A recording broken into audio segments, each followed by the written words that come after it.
saan pa man, taas noo kang hahakbang. Pilipino ka, huwaran ng paglilingkod, sa mundo'y siyang gabay.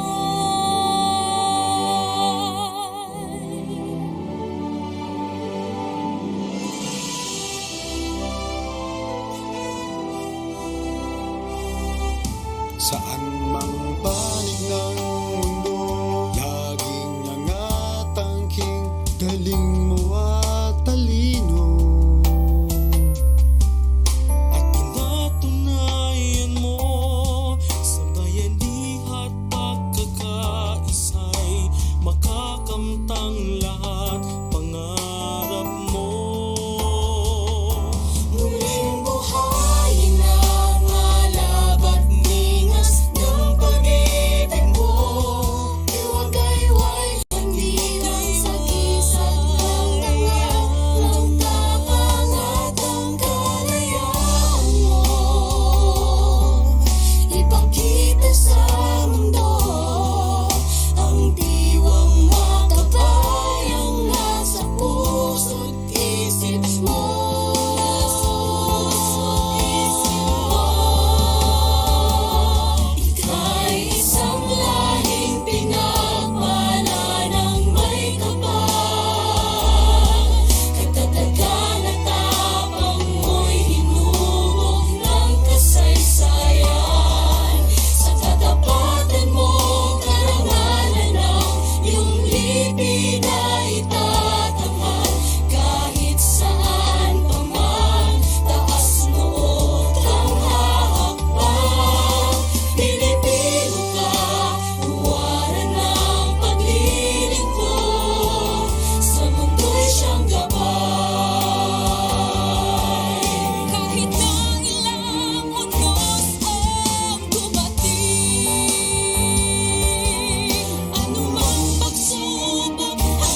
Now on its 71st year of fostering virtuous, competent, and globally competitive electronics professionals, IECEP is embarking the virtual world to deal with the new normal, bolder, remodeled, revamped.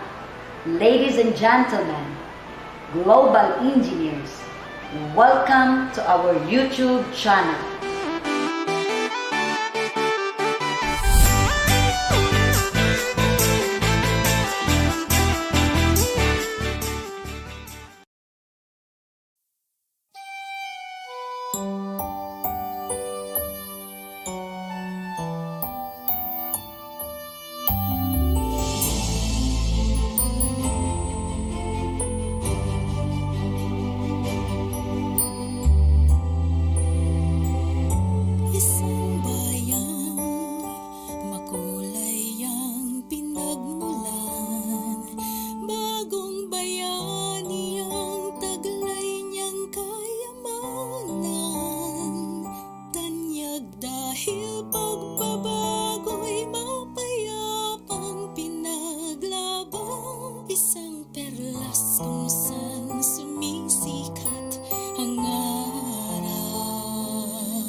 Nakilala ng mundo, katapangan mo at kabutihan ng iyong puso. Ipagpatuloy mo, adhikain ng mga bayaning nagbuwis ng buhay para sa iyo.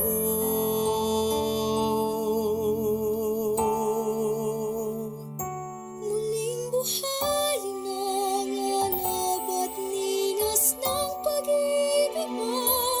Iwagayway pandilang sa kisap ng dangal ng tabang at ng kalayaan mo. Ipakita sa mundo ang diwang makabayang nasa puso't isip mo.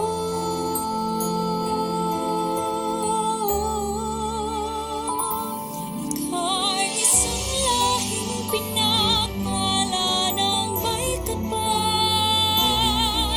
Katatagan at tapang mo'y inubog ng kasaysayan. Sa katapatan mo, karangalan ng iyong lipin ay itatanghal. Kahit saan pa man, taas noo kang hahakbang. Pilipino ka, huwaran ng paglilingkod. Sa mundo'y siyang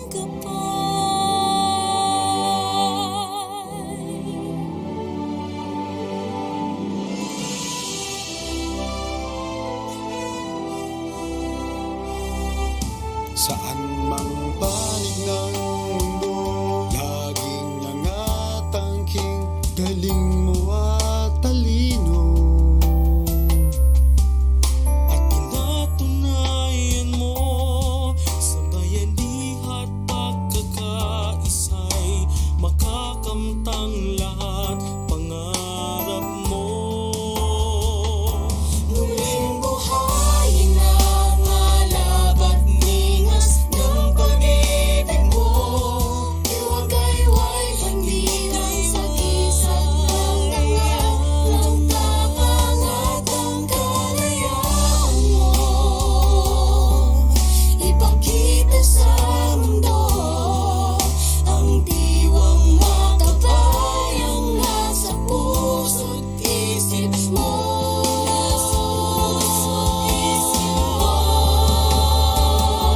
Ika'y isang lahing pinagpala ng may kapal.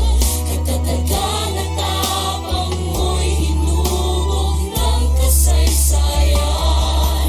Sa katapatan mo, karangalan ng iyong lipin ay itatanghal. Kahit saan pa man, taas noo kang hahakbang.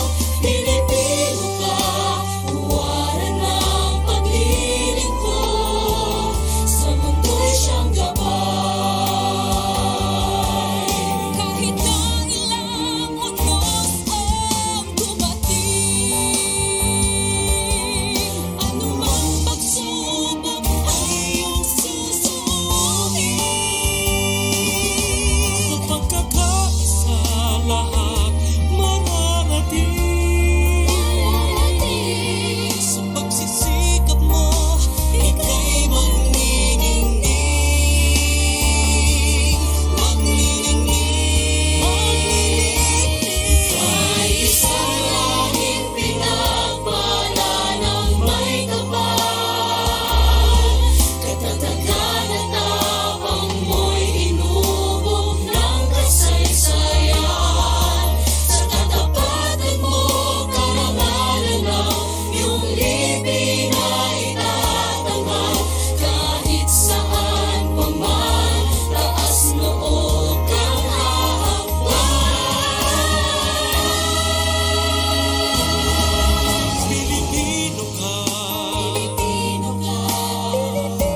Make this institution reflect your kingdom.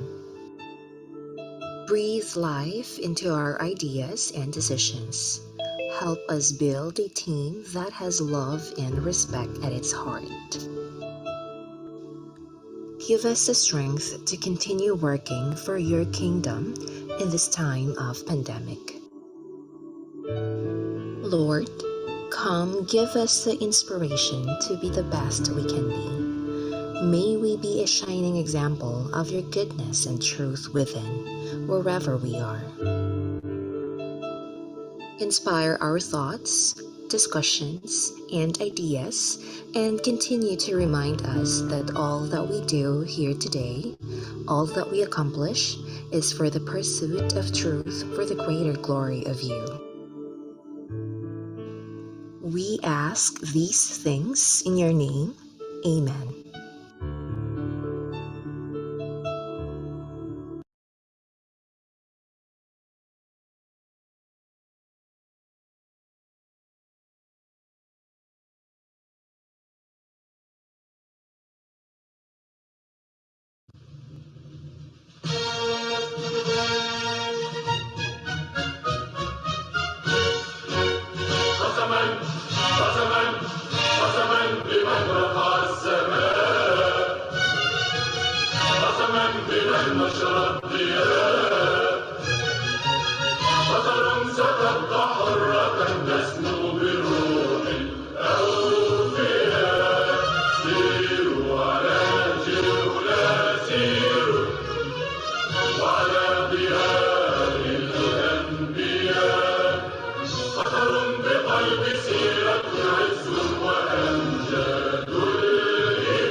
Hindi natin marinig si ano. Ayan, good evening ladies and gentlemen. Yes, especially to our global participants, we are now starting our back-to-back March webinar collaboration with the IECEP Qatar and the IECEP SOCCSKSARGEN. Teka nga muna, before anything else, may I have a little sound check lang muna for a while? I think I'm having myself here muted. But if I may ask these people, for a while nga, yan mga ma'am sir, if I may ask, if you can hear me loud and clear, can you key in the chat box the number 1? You heard me, the number 1, and I will see kung sino nakakarinig sa akin ng loud and clear. But if you can hear me, pero medyo choppy-choppy, abay, you can key in the number 2. Ladies and gentlemen, the number 2. But if you cannot hear me at all, you can key in the number 0. Please help me do. Ayan, meron ding mga choppy-choppy. Pero madami tayong number 1. It's good to know. Ayan, naghahanap ako ng number 0. The magic number is number 0. Kasi, how would he know na 0 ang ikikiin niya kung hindi niya ako narinig? So it means everybody can hear me. Ayun, galing kay Sir Sajid. Sir Sajid, thank you for the keyword. It just means that you can hear me loud and clear because how did you know that you have to key in the number 0? So for that, we thank you for the participation of our participants. So we're gonna need that energy. Ayan, may nakabasa na ako, tumatawa na ngayon. You're going to need that energy for our tonight's webinar because we are on fire. Yun po ang handog sa atin ng favorite nating team, the Swift Tuna and the Raging Oryx, the Team Turix. For this month, we are giving you a back-to-back webinar in celebration of the Fire Prevention Month and the Women's Month. And for this week, we have the Building Life Safety by our special resource speaker. Okay po? Kaya, guys, ito subukan nyo ang ipikit ang mga mata ninyo. Just try to close your eyes. And if I may ask you, ano ba ang nakikita nyo? Di ba madilim? Yup! But last year ay pinailaw niya ang mga mundo natin. Pinailaw niya ang buhay natin. Yes, I am talking about the governor of the IECEP Qatar to give us his welcome remarks. Ladies and gentlemen, let us all welcome the governor of IECEP Qatar, Engineer Kensley Armon Manese. Sir? Thank you, Earl. Good evening, good afternoon, everyone. So, sa mga nasa Pilipinas, good evening. Good afternoon naman dito sa Middle East. At good day kung nasaan man po kayong parte ng mundo.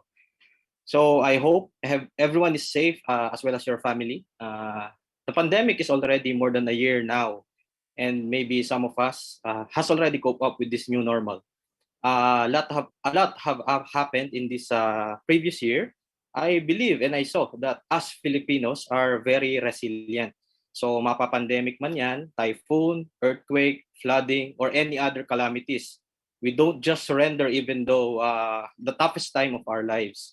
So for the topic today is in the celebration of Fire Prevention Month, which will introduce us to the guidelines of building inspection in fire and safety and life safety. So we are all gathered together again to learn as one.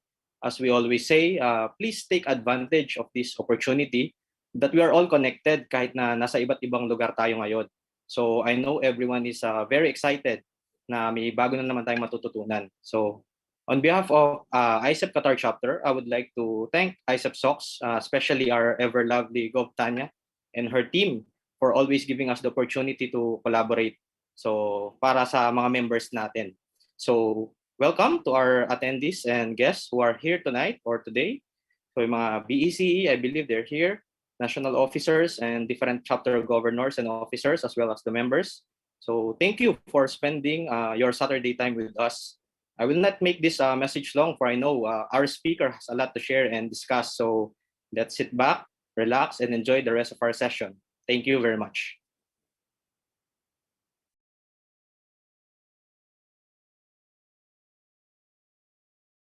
Thank you, Governor Kensley. We heard you. Let's sit back, relax, and enjoy the show. Ngayon, ikilat ang inyong mga mata for this youthful, vibrant, and the gorgeous IECEP SOCCSKSARGEN Governor Engineer Tanya Osorio for her welcome remarks. Ma'am? Hi Earl, maraming salamat for the very generous introduction at nakakahawa ang iyong ang iyong ang tawag nun, ang iyong passion for hosting. So anyway, congratulations Earl. Maraming salamat for introducing me generously. So hello po sa ating lahat. It's already, it's nighttime. Good evening po to everybody in the Philippines. Magandang Jensen because we are from the SOCCSKSARGEN region. Good afternoon naman to our attendees from the Middle East. So welcome po to our March back-to-back na collaboration with IECEP Qatar. Syempre, it's Team Turek once again.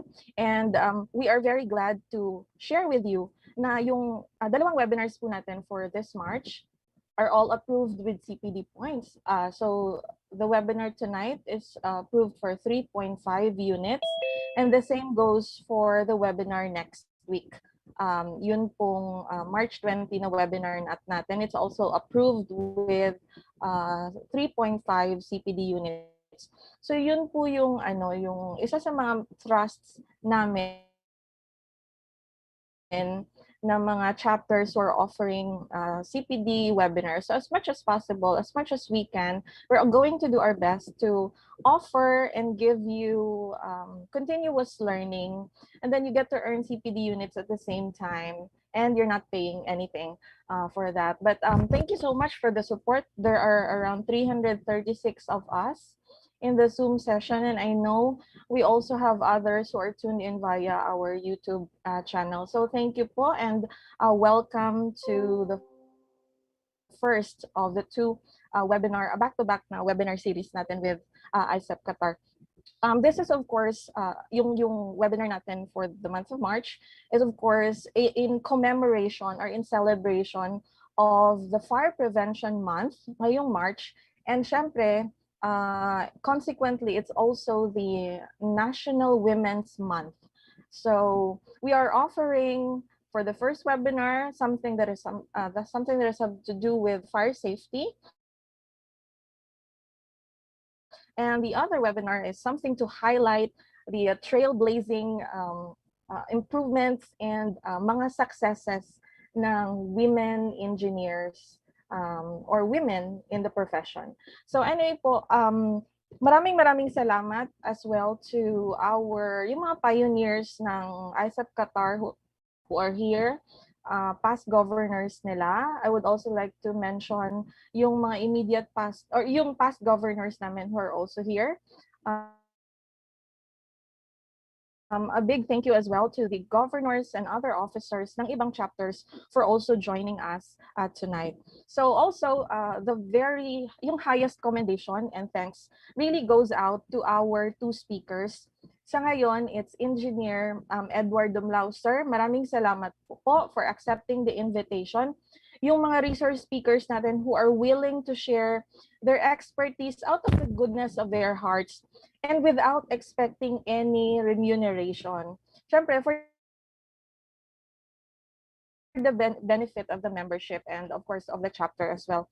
So maraming salamat po sa lahat ng mga speakers who are always speaking voluntarily and without wala payments and all that. We truly appreciate that gesture po. So as long as merong ganon, we can always offer continuous learning to our members. And syempre, this is not just for Qatar and SOCCSKSARGEN members. This is for the benefit of everybody. So anyway, masyado nang mahaba. Oh, before I end, I would like to say hello to Engineer Ermi Orbe, who's also here, and Engineer Romeo, Sir Agatep, Romulo Agatep, who is also here. Hello, sir, sa inyo.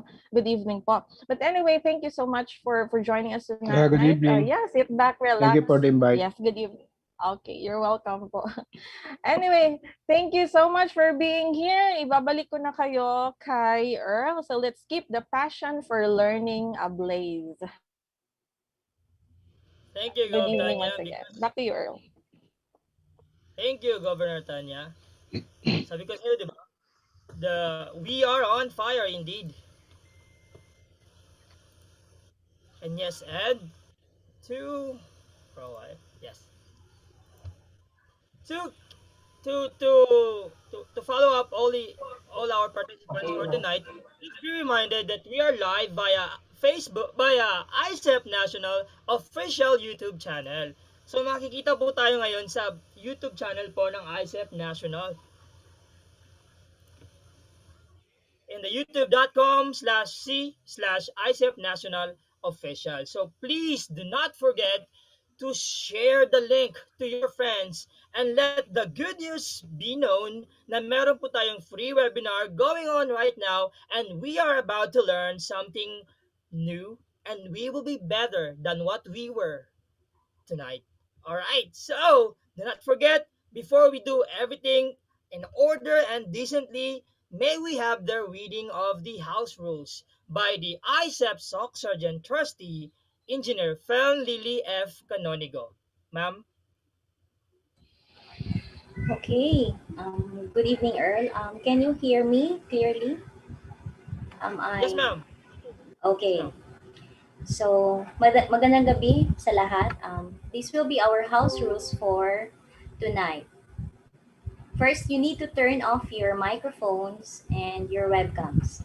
Then, type in your registered name as your participant name, and the name that you will be using upon sign-in shall be cross-checked with our list of registrants, and the same would be reflected on your e-certificate. Be respectful all the time and treat everyone how you would like to be treated. Be an active participant. You may direct your topic-related questions in the Zoom's Q&A box, and please do not directly message your questions to the speaker.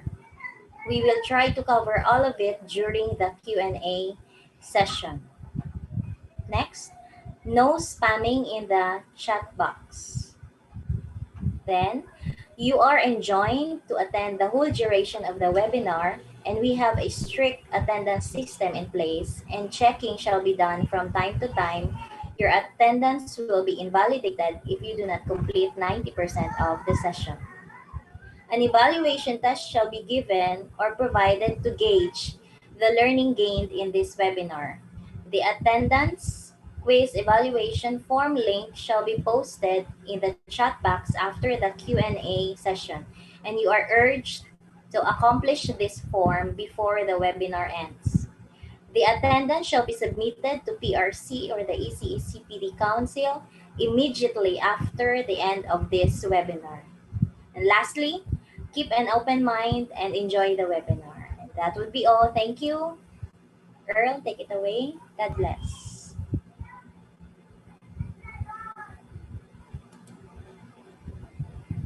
Thank you, Engineer Fern Canonigo, the ICEP SOC Sergeant Trustee. So, how do we qualify for e-certificate? To qualify for the e-certificate, ladies and gentlemen, you must be a registered participant via myicep.net. I think you all know that we are constantly announcing in our official Facebook pages the ICEP SOC Sergeant Chapter and the ICEP Qatar Chapter for the official registering of your intent to join this webinar. So uh, you must be registered via myicep.net. Next, you must have completed 90% of the session. If for you to know, guys, meron po tayong uh, mga attendance team who are working very hard, screenshotting and checking from time to time 100% of the session for to check kung sino po yung nasa attendance list pa po. So they're constantly monitoring us, and whoever gets the 90% of the session will be qualified for the e-certificate. Kaya po, stay attentive to this webinar. You don't know what you will be missing. Then also you must pass the evaluation test. How do we pass the evaluation test? You just listen to our webinar because the answers are mentioned or will be in that subject topic or in the topic title rather. You must accomplish the post-webinar evaluation survey. Napaka-importante po nun. Like what you heard earlier, you are urged to submit this post-evaluation survey after the webinar. Hindi po ito module na sasagutan natin next week. We have to answer it on this webinar para makip po natin yung authenticity ng ating webinar because, mind you, we are approved with 3.5 CPD units, and if we are not able to comply the post-accreditation requirements, abay, baka mawala po yun sa atin. Sayang naman po ang effort ng ating mga Board of Trustees and even the participants who are right here, right now. Also, to qualify for a certificate, you also must submit the attendance. So, I may have missed it, right? Of course, dapat nasa attendance po kayo. It will be opened. It will be announced on our webinar session. Kaya do not forget to attend or to fill out the attendance. And teka nga muna, may kakapasok lang na balita kasi we are so happy that the PRB of Electronics Engineering is complete. Ang tatlo po nating pinakamamahal na VIPs ay andito po ngayon joining us in this webinar. It's such a privilege to have their presence here. To start off, the chairman of the Board of Electronics Engineering, Dr. Alnar. Sir, you are being acknowledged, sir. Thank you for being here. Also, the members, we have Engineer Orbe and Engineer Del Moro. Sirs, thank you very much for being here. So, yung presence nyo na po, nakakilabot na, nakakataba ng puso. So, thank you very much, sir, and we are indeed very happy for you to be here. Kaya, ayan, while you are sharing our official pages, sa Facebook pages po natin, and also we are live via IECEP National official YouTube channel, do not forget to use the hashtag #OneICEP, hashtag IECEP Qatar, hashtag IECEP SOCCS, and the hashtag IECEP, and of course, ang walang kamatayang hashtag Mabuhay IECEP. So please share this link and let the good news be heard. Tulong-tulong naman po tayo, konting tulong lang. Lagyan natin ng hashtag ang ating mga comments ngayon, ating mga shares ngayon. Lagyan po natin ng hashtag to support this FIRE webinar collaboration. So thank you very much also to the IECEP National Board of Directors. Your presence is being acknowledged here. Thank you for being here. Who are right here right now in our webinar. Thank you very much. Yan.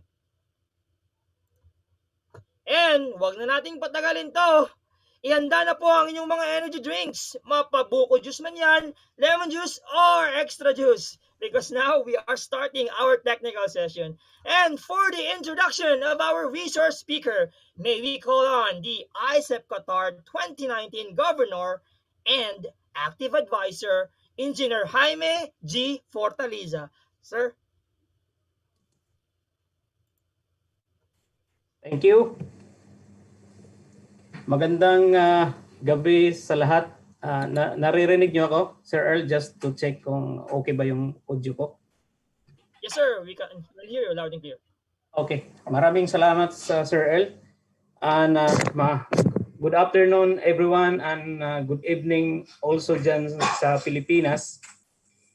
Hindi na natin ito patagalin, so I would like to introduce our speaker for today. He is connected in Hamad Medical Corporations, one of the government medical hospitals here in Qatar. He is a operations and maintenance in fire protection system engineering and design of fire life safety and fire detections and alarm system. He is involved in upgrading the FDAS and several healthcare facilities, namely Rumaila Hospital, Al-Wakra Hospital, Dental and Dermatology Hospital, Alcor Hospital, and other primary clinics. He was an electronics engineer back in 1999. He is a professional electronics engineer in 2019, fire protection specialist 2017, NFPA 101 life safety 2016. NFPE 72, Fire Alarm and Detection System 2014, Fire Safety Specialist. He is the current BG Educations of IECEP Qatar. He was the former treasurer of IECEP Qatar in 2020, and he was the logistic committee back in 2019. He is very active in IECEP Qatar chapter, providing free service to all the members and officers. And alam naman natin na ang primary concern sa lahat ng mga establishment is life safety. So, welcome Engineer Edward D. Dumlao, Professional Electronics Engineer. Back to you, Earl. Thank you.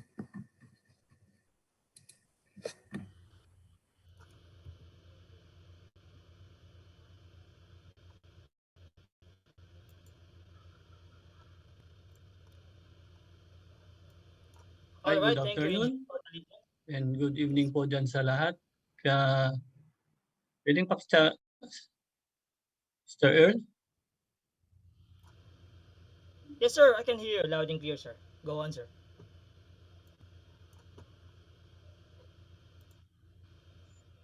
So once again, it's a collaboration of IECEP Qatar and SOCCSKSARGEN. So walang kasawa-sawa na collaboration. So before I start, so I want to acknowledge our Zoom in VIP. So I think the board of ECE, Doc Alnar, Engineer Herminio, and Engineer Delmoro. Then I think Engineer Agatep also is here. Good evening, sir, dyan sa Pilipinas. Yeah, good evening. So I think I have to start this lecture because quite ito medyo mahaba siya eh. So I want to share my screen.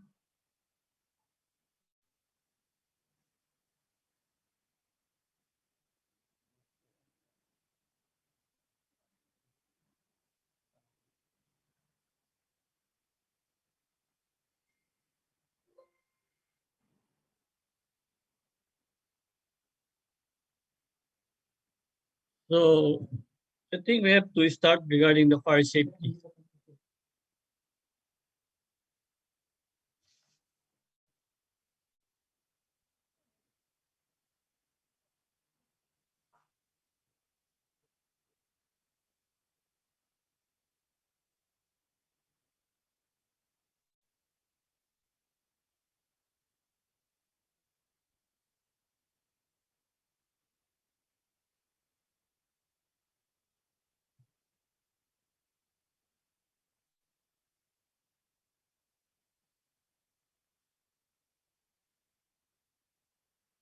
So first, I want to discuss regarding the fire safety as a personal safety that you can use in the house or in your work, in your office. So these are the objectives. So there are 2, 4, 6. Bali, 6 lang po. So first, we have to know what is a fire. Basically, fire starts when a combustible material in a combination with a sufficient quantity of an oxygen gas is exposed to a source of heat or ambient temperature above the plus point and is able to sustain a rate of rapid oxidation that produces a chain reaction. And chain reaction is the chemical reaction between substances usually including oxygen and usually accompanied by the generation of heat and light in the form of flame. A flame is one component of fire. Excuse me.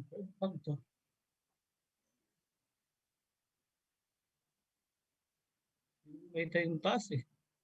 Sorry. Anyway, I have to try. So there's our zone of flame. We have the 3 zones, the inner, the middle, and the outer. So as shown in the drawing,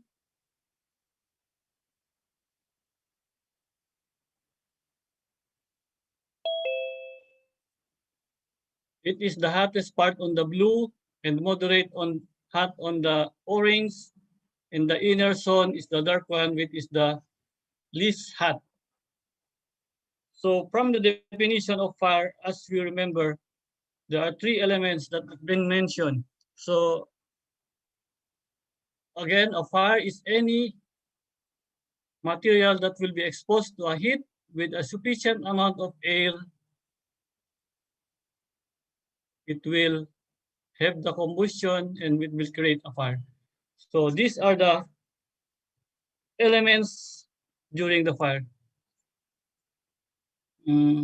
So from that one, the elements, we have the three elements that form a triangle.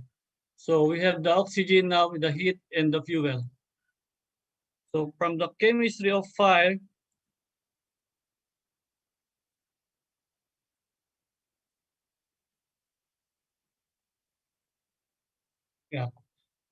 from the chemistry of fire, it states that by removing one element, a fire cannot occur, or a fire will not able to sustain the combustion.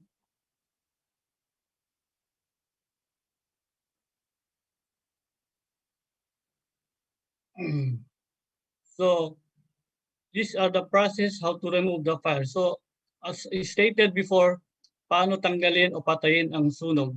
So by simply removing one element of the fire. So the first one, kung gustong tanggalin ang heat, is by simply applying the process of cooling. About also in the air, kung gustong tanggalin ang air by the process of smothering, and of course, the fuel is the process of starvation. So fuel, that is called the source sometimes, or ito yung material. Ito yung mga material, when you say material, that is the matter.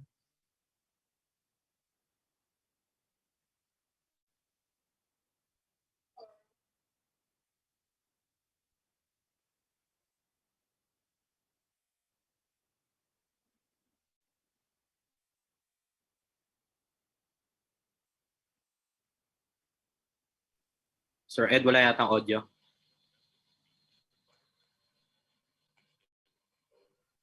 Edward, walang audio at pa-share ang audio mo.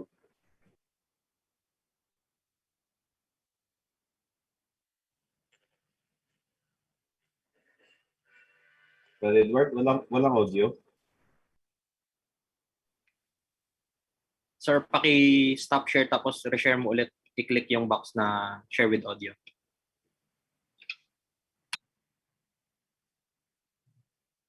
Share. Ano ba yun? Unshare mo muna. Stop sharing mo muna. I-reshare mo ulit.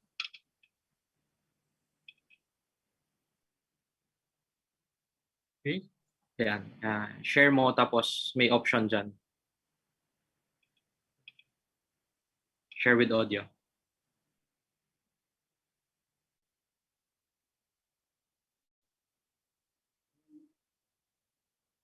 Wala tong Brad kay laptop ni Brad Jaime. Saan nagaling tong laptop mo, Brad?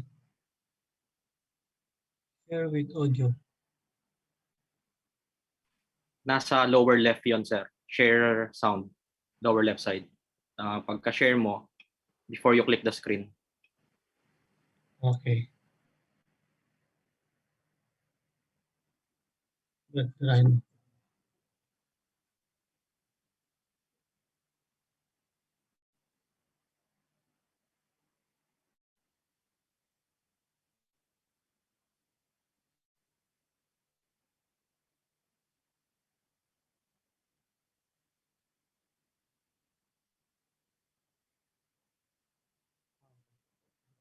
Yun.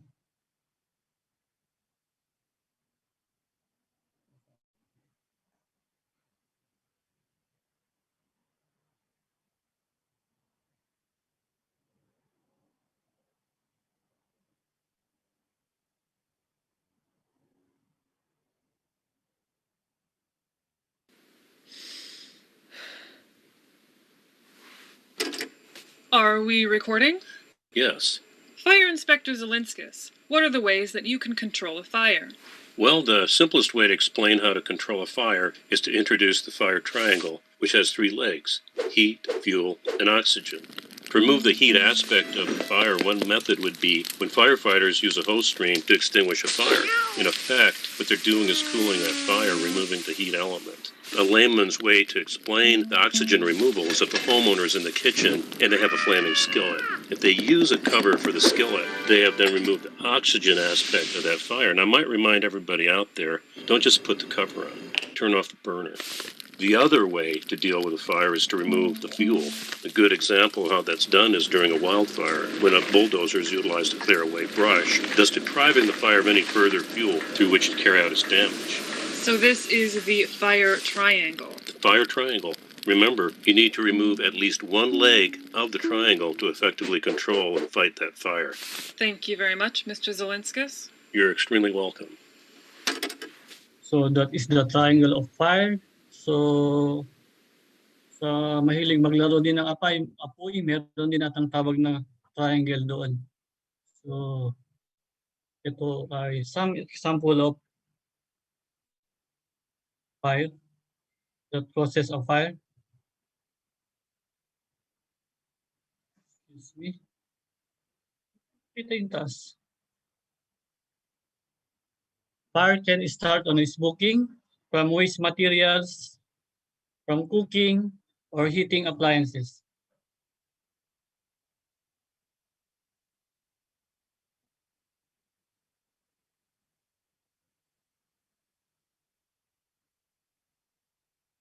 Hirap, hindi ko laptop.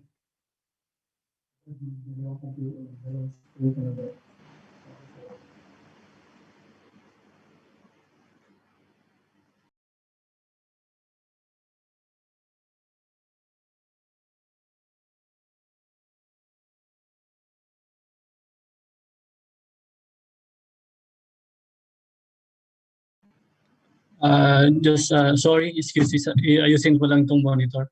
Sorry.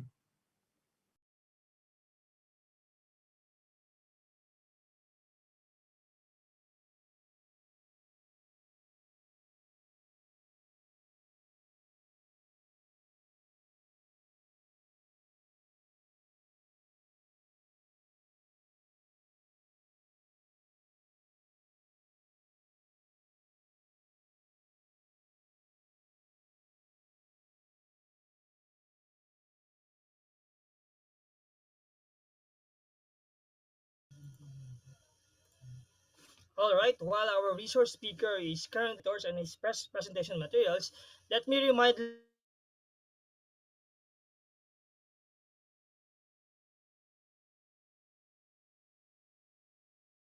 i-open po yan, you will be filling out a 3-in-1 form. It will be a attendance form, a quiz form, and seminar evaluation form. Pero po yung ating mga attendance team ay currently monitoring the participants. So masisipag po ang ating mga attendance team. So thank you IECEP Qatar and IECEP SOCCSKSARGEN for your very industrious... Wala. Yung file. Okay, so I want to share some video regarding smoking.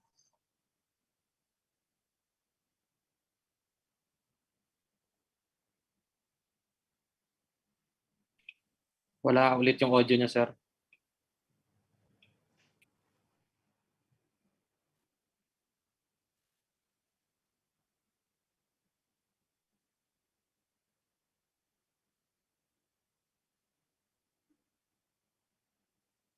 So I have to repeat again. As you observe, there are 2 types of smokers. Paano nila ginawa yung pag-smoke. So yung isa is pinatay niya yung cigarette niya, and the other one is just leave it as live. So after a few seconds, it drops on the sofa.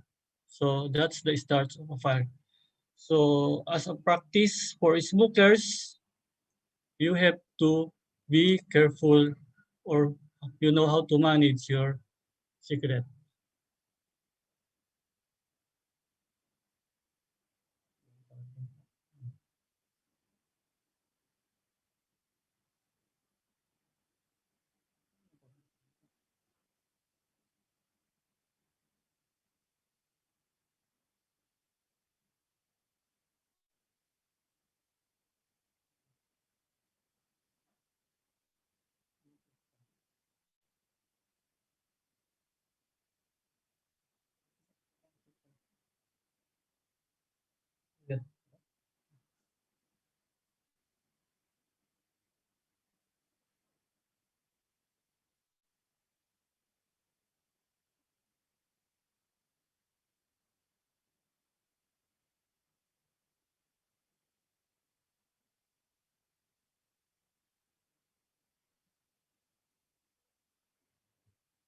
So sorry for that.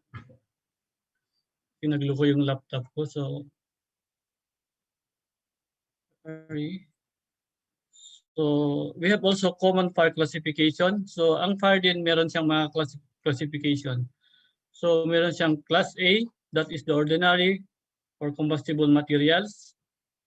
Class B, that is flammable liquids and gases. And the class C, that is the energized circuit, as we call the electrical fires. And class D, the fuel, combustible metals. And class K, that is a cooking oils. Ang cooking oils kasi sineperate nila kasi masyadong mainit. Hindi kayang patayin ng just an ordinary fire extinguishers. So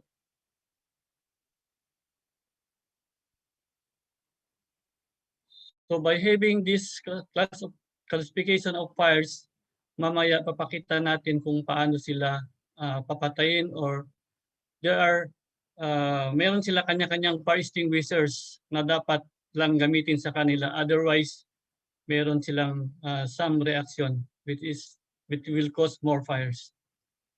So much on that. So the next is what to do in case of fire emergency. So sa mga bahay natin, dapat alam na natin kung ano ang gagawin just in case or just in the event of fires. So ito isi-share ko sa inyo. Ito lang ay is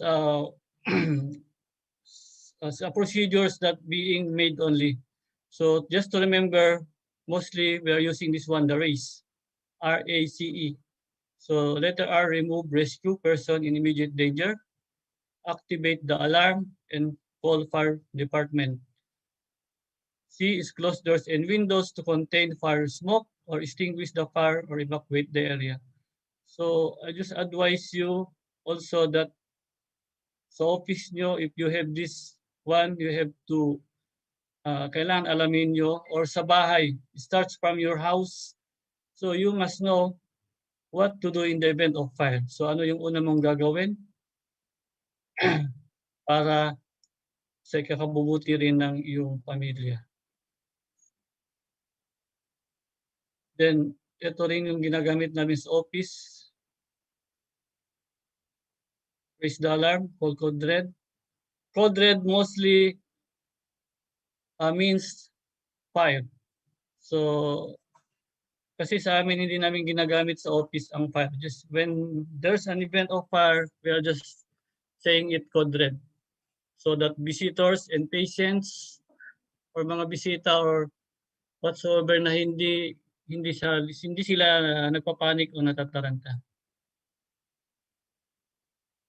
So the same thing, assist evacuation, close doors and windows, and extinguish the fire using the right type if trained and confident to do so. So I want to show some of the how to rescue or how to carry people who is in fire, or who is kung paano magbuhat. So we have the 1 person carry and 2 persons carry. Next one is, of course, being in the building or in the office or in your house, you must know your firefighting equipment.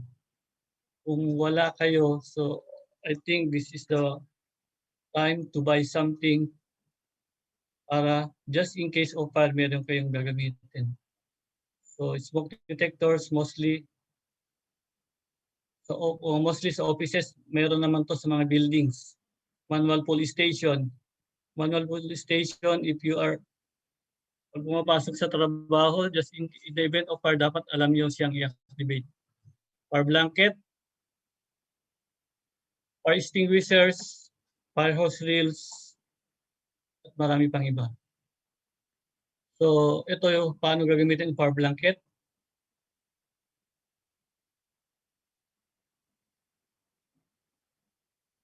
So fire extinguishers.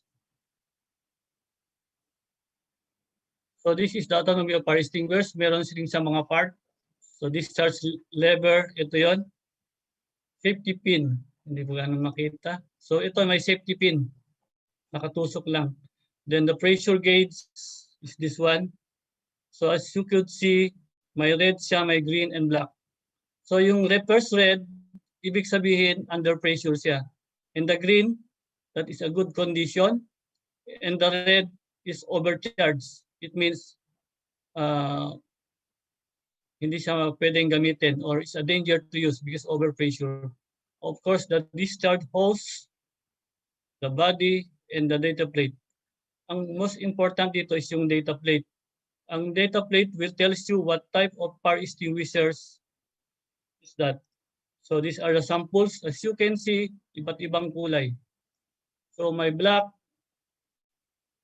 merong white, merong blue, and then there's a red. So kung nakikita nyo itong once yellow, this is the type of fire that they have that are intended to be used. So ito yung class C. Ito is good for electrical fire. Itong black, this is the CO2. Then foam, ito sa liquid. Ito sa petrol o sa mga oil, sa langis. So foam is just parang sabon lang yan, sabon na ipipil niya yung fire. So ibabalangkit niya. Then the dry powder, ito yung mostly good because he can put up a fire with class A, class B, and class C. And of course, the last one is the red. Ito yung tubig. So tubig is good for class A. That is the light combustible materials. So ito yung class K na good for class K, which is good for kitchen. So sa mga malalaking cafeteria or kitchen, ito meron sila nito. It is suitable for and not suitable for electrical fire. So from the word wet, kasi liquid siya, so hindi siya appropriate sa electrical fire. As you know, liquid or water is a good conductor. So maybe pag ginamit mo kasi ito, kakaroon ka ng electric shock. So ito yung paggamit ng fire extinguishers. Mostly ginagamit din namin to yung pass techniques. From the mayroon kaming keywords, pass. Pull the pin, aim the base of the fire, squeeze the operating lever, and sweep from one side to side. So going back dito, ang sabi niya, the first one is letter P, pull the pin. Ito yung pin. Yung pin kasi na to, ito yung safety pin niya para itong lever hindi siya mag-squeeze para hindi mo siya may-squeeze. Then, aim the base of the fire. So dapat itong discharge hose mo, itutok mo sa pinakababa, sa base niya. There. Aim the base of the fire. Bakit you have to aim the base of the fire? Because we want the fire to be totally put off. So kailangan sa baba para mapatay ang apoy ng lahatan. So imagine mo pag nasa gitna yan, ang half lang yung namamatay. So squeeze the operating lever, ito yung pinaka-switch niya.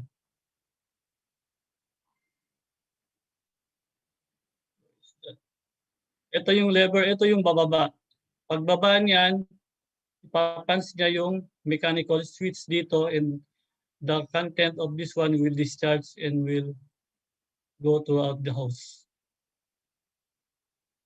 So squeeze the operating levers, then sweep from one side to side. So again, ito yung isang important rin dito, from one side to the other side. So kailangan natin ulit patayin lahat ang apoy. So ang dapat mong gawin, pag galing ka sa kanan, papunta ka ng kaliwa. Pag galing ka ng kaliwa, papunta ka ng kanan. para ang apoy ay mapatay ng todo. So next one, remember the fire prevention practices. So ito is just something, a habit. Ensure firefighting equipment are accessible and visible at all times.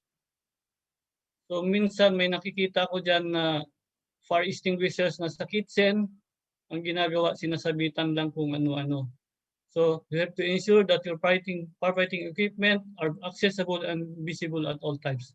Kasi ang fire, hindi mo alam kung kailan darating o kailan kakaroon ka ng sunog. So of course, ensure the fire doors are not blocked. Follow good housekeeping and proper storage practices. Itong ensure fire doors are not blocked, ito maraming nabibiktima rito. Kasi alam nila minsan ang doors ay hindi gaanong ginagamit, minsan nilalagyan nila kung ano-ano or sometimes pinapadlock nila for the security reasons. But in the event of fire, pag gagamitin mo na, it's already blocked, so wala ka ng access para lumabas. So important one. Also sa bahay nyo, if you have the plan, you have also an alternative road going out just in case na hindi available yung isang door nyo, kailangan may isang door kang malalabasan.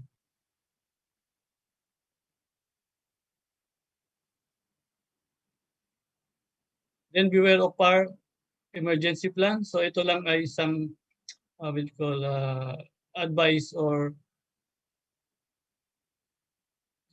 just a simple advice na you have to know where to go just in case of fire. So dapat kung nasa mga buildings kayo, kung meron yan, dapat binabasa nyo o binibigyan nyo ng pansin para just in case or just an event of fire, alam mo kung saan, paano ka lalabas. The same thing pag pumupunta ka sa mga malls, especially pag nanonood ng sine, so you have to see the exit lights or the fire exit lights. Kung just in case of fire, alam mo kung saan ka lalabas. It's very important, especially in a public place. Kasi pag nagkaroon ng fire yan, hindi ma-handle ng maayos. So magkalabo-labo ang tao. So karoon na aksidente.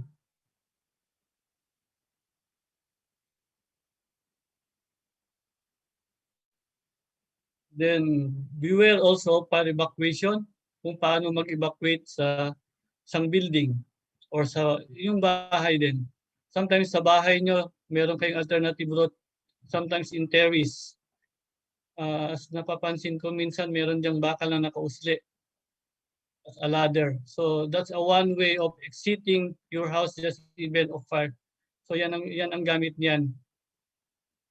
So sometimes you have to check also this one that it should be in a good condition. So there's a horizontal evacuation and there will be a vertical evacuation, especially in a building. So in a building, pag nasa during evacuation, dapat palagi kang pababa, going to the ground.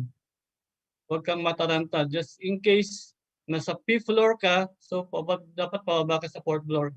Hindi ka aakyat sa 6th floor, sa 7th floor.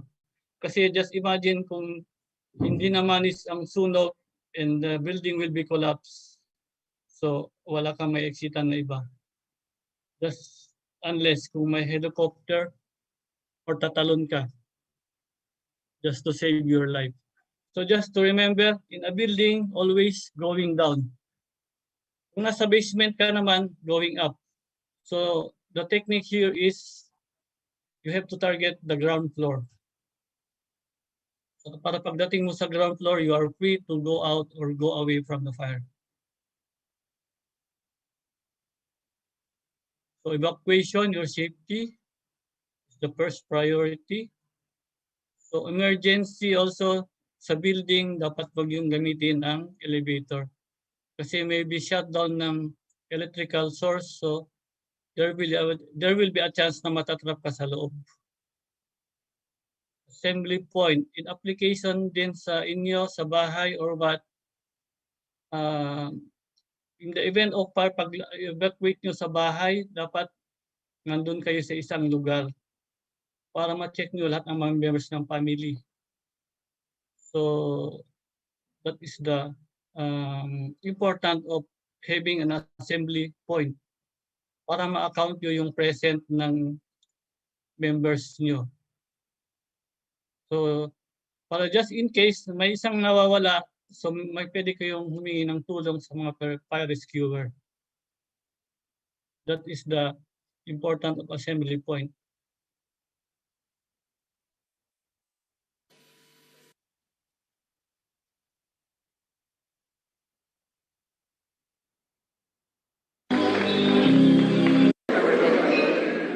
So from that video, I think nakita nyo kung paano na hinindle yung fire. A very simple fire starts from very small pero naging malaking problema. So what to do just in case you will catch a fire? So ito lang yung gagawin. Stop, drop, and roll. So from the video, nakita nyo, nagtatalon siya or tawag nito, tataranta siya. So while natataranta siya, hindi niya alam na nag-i-increase yung air kasi pinapagpag niya. So increasing the air, the fire also will increase. As we know, air is one component of the fire. Next, I think this is the first part. So, any question?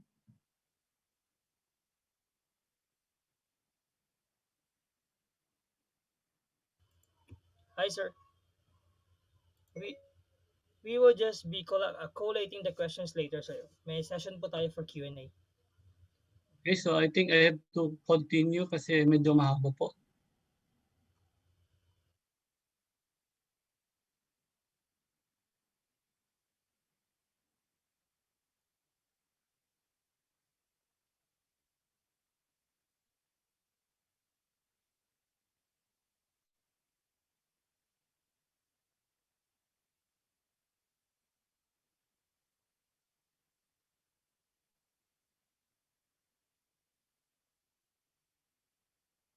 But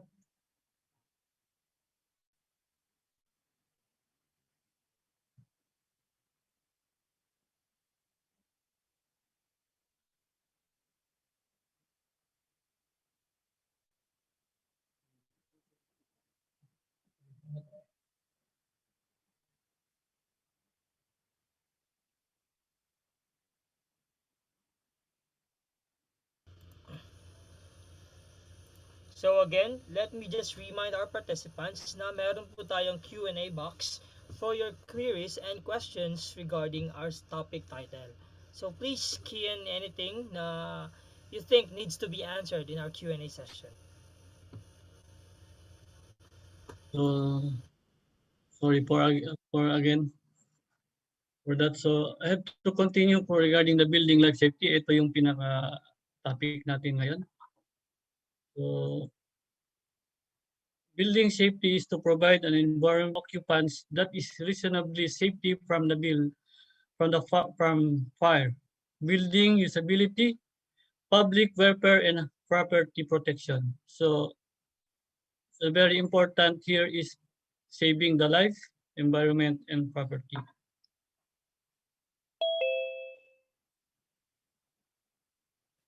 So ito yung octagon of building life safety.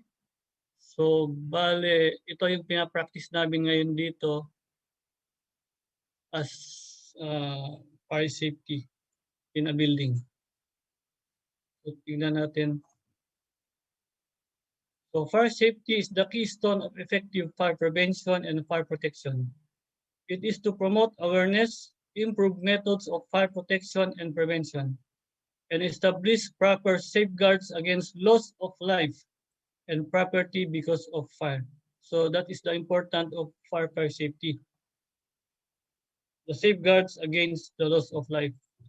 Fire safety also validate the construction activities conform to to the approved plans that were submitted for review and permit, and to verify that the fire protection systems are in place, tested, and normally working as per approved design concept and strategies. So as a part of engineers, you have to validate everything. Through comprehensive fire safety, we can form an accurate determinant of the cause of fires, the reason for their spread, and the performance of fire protection system.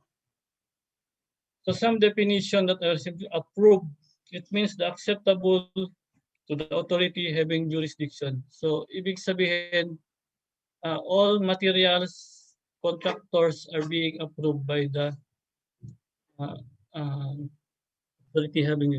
authority having jurisdiction, an organization, office, or individual person for enforcing the requirements of a code or standard, or for approving equipment, materials, installation, or procedure. So ito yung magiging batas. Sila yung authority.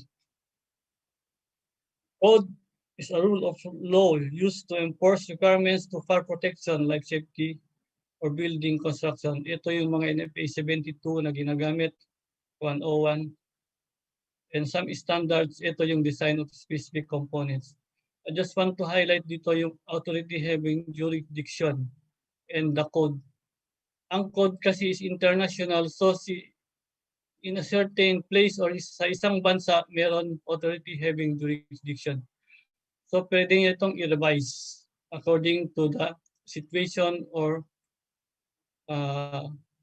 situation o paano niya or applicable sa isang bansa. So magbubuo rin siya ng sarili niyang code. Pwede niyang i-revise yung code. So kasi minsan dito meron conflict during let's say during implementation or during the inspection or the validation of the building permit. Minsan kasi meron nakikipag-contest na sinasabi niya bakit mali ito, under naman siya ng NFPA. But not knowingly meron tayong authority having jurisdiction. Siya yung masusunod sa this one for the implementation and acceptance. Kung ano yung code ng authority having jurisdiction, yun yung masusunod sa isang bansa. So next.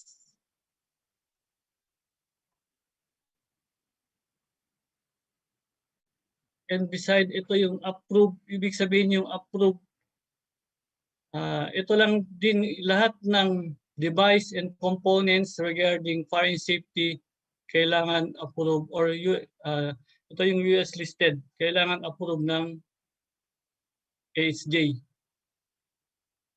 So pag hindi approve, hindi rin niya tatanggapin. So these are the codes that being used, 101, 500, NFA 13, and so on.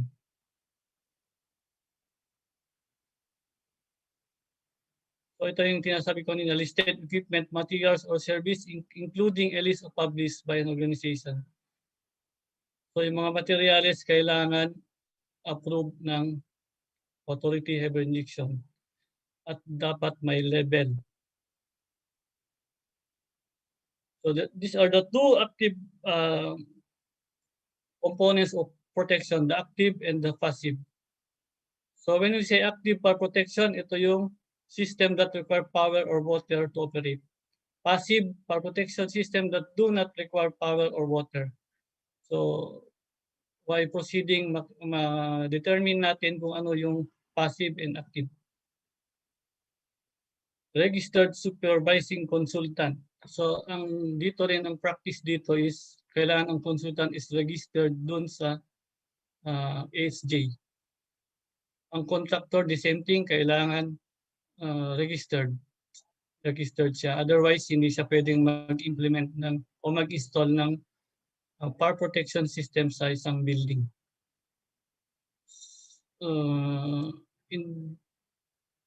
In terms naman sa coordination dito, si consultant lang ang pwedeng makipag-coordinate sa civil defense as a HJ.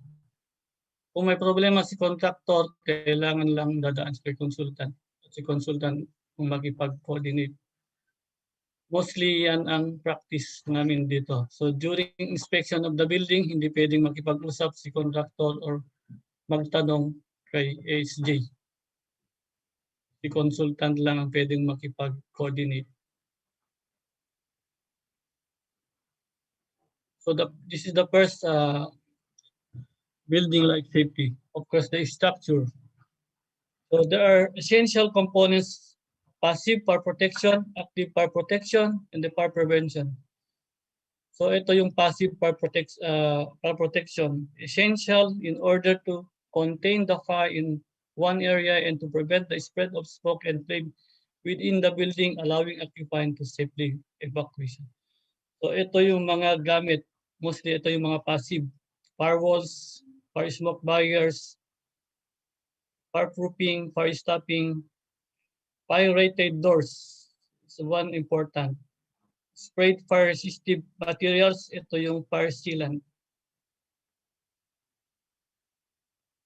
So when we say fire-rated materials, ito ay dumadaan sa isang company at ito ay sinecertify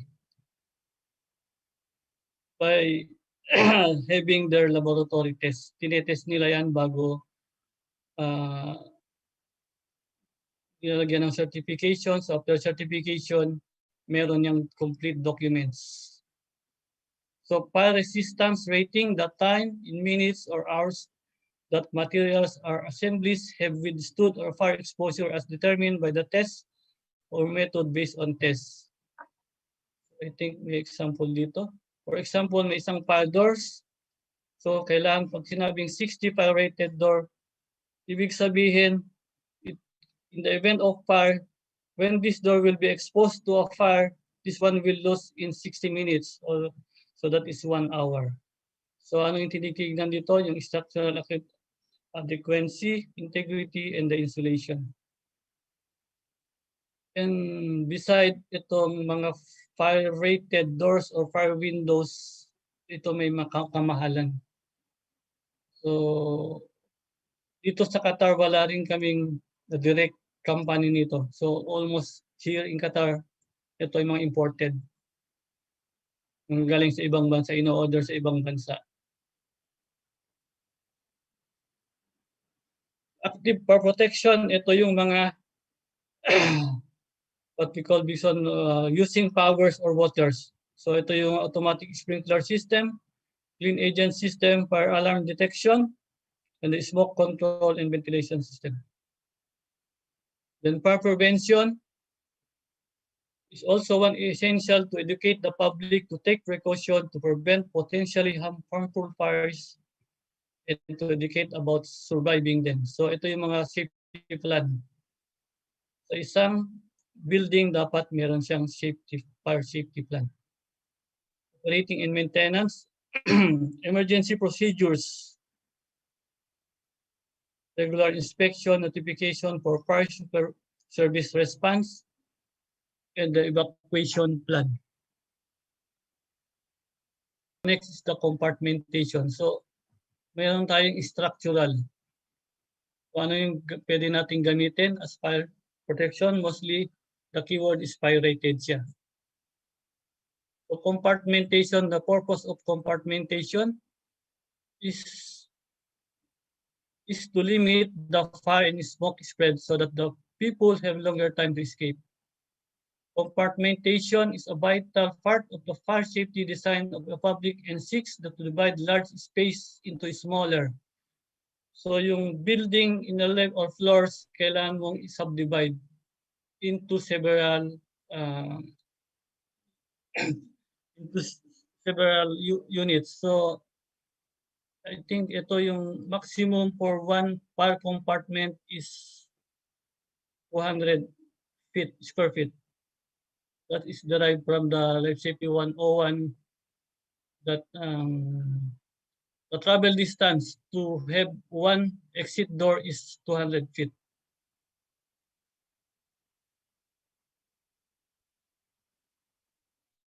So ito yung presentation niya. By the way, I have to highlight here the fire compartment and smoke compartment. Ito ay magkaiba. Pag sinabing smoke compartment, that is only a 20 minutes rated. Is only intended for the smoke para hindi maglilipat ang smoke sa kabilang compartment. When you say fire compartment, it depends on the occupants. So meron 1 hour fire rated, so meron siyang 2 hours. Especially sa staircase, ang ginagamit dyan is 2 hour fire rated. So ito yung pagka-divide. Sample for this plan. Ito yung original plan. So dinivide into several parts para magkaroon ng fire compartment. So yung pula, that is the boundaries of fire compartment. So yung green represent the smoke compartment. So let's take a one compartment.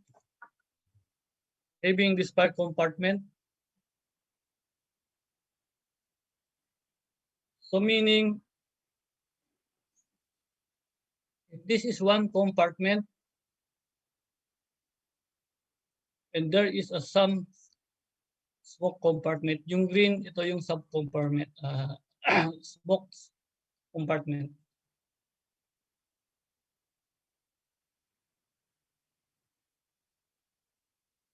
So meron kaming dalawang ginagamit para magkaroon ng compartmentation. So yung una, yung boundary ginagawa nilang 1 hour compartmentation. And this is the green one, is a sub-compartment. So as you can see, lahat ng rooms ng sub-compartment, smoke compartment. So just in case may fire ka dito, ang pwede niya lang lalabasan ng just in case may smoke is dito. Hindi siya pwedeng pumunta ng corridor. So kino-contain niya yung smoke. And identifying also the hazardous rooms. For example, ito, kung ito ay pantry, kailangan siya naka-smoke compartment, naka-enclosed. Compartment means from floor to slab, kailangan fully sealed siya. So meaning ito, from this one, above the door, hanggang sa taas niyan, dapat fully sealed. From also the same thing, this part, smoke compartment. So it means from floor up to the roof, up to the slab, fully sealed. So this portion, green. So lahat yan dapat above the ceiling, fully sealed. So I just want to identify some hazardous rooms. Example, pantry. We have also electrical rooms or plant rooms.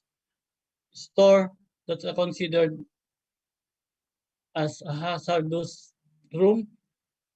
So they must be separate compartments. For example, ito. Kung ito electrical room, so kailangan siya smoke compartment. The other one is binaliktad nila. Yung dating red, ginawang green. Ang counter naman nun, yung hazard rooms, ginawa nilang 1 hour. So mga ito. So the effect of this one is yung cost. Fire doors is very expensive. Pero mas safe siya kasi these are the rooms that possibly fire will start sa mga hazard rooms. So, in case sa pantry may nagluto at nakalimutan, it means kung red ito, it takes 1 hour to break these rooms before yung fire ay makalabas. So, imagine 1 hour. So, ang tao dito is almost nasa bahay na siguro during the evacuation. Kung nag-evacuate sila from Makati to Quezon City, siguro nakarating na sila ng Quezon City. After yung fire dito is makalabas. So, it's quite safe. That is the effect of compartmentation. So, ito yung mga parts, rated wall or floor, penetrating items, or stop fill materials. So, ito yung mga posibleng pinanggagalingan ng mga smoke or fire para mag-spread. So yung door and windows, pag unsealed yung mga fire joints for wall and floor, unsealed penetration, especially sa mga services. Mostly in the early times, ito ay mga open. Kung ito ay may ceiling, pinababayaan na lang yan na open kasi naman siya nakikita. So also from the ducts, the AC ducts. So ito dapat ang gagawin para ma-fully sealed siya. It means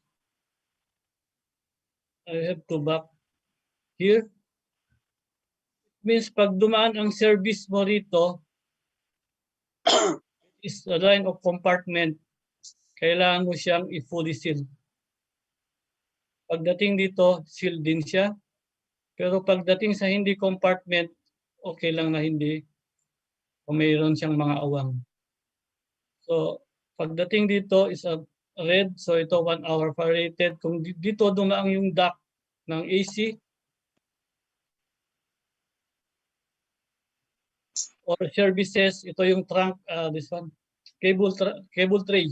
Pag dumaan ang cable tray din, ganito ang itsura dapat. Fully sealed mo siya. Kumbaga, magiging confined space. And beside, kung ano yung firewall na yun, kung anong rating niya, dapat ganun din yung tibay nito. So, meron siyang certificate dito.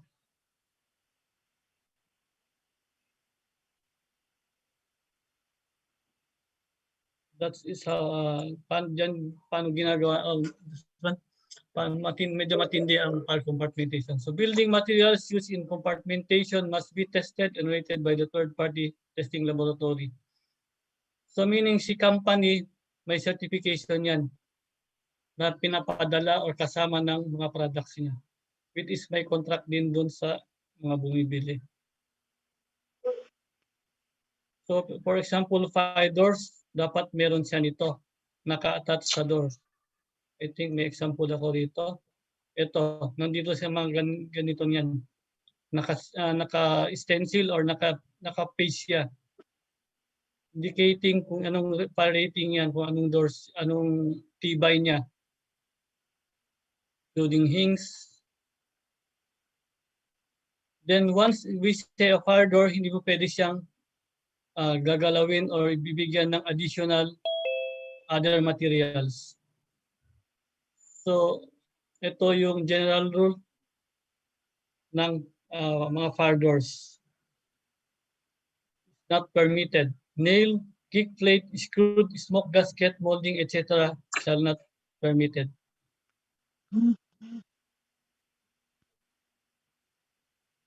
So, kung fire door uli siya, kailangan yung mga clearance niya is also limited. I think mas maganda rito.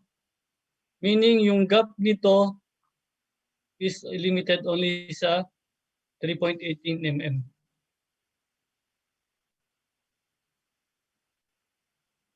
And then sa baba, kailangan may limit also na 19 mm lang ang allowed.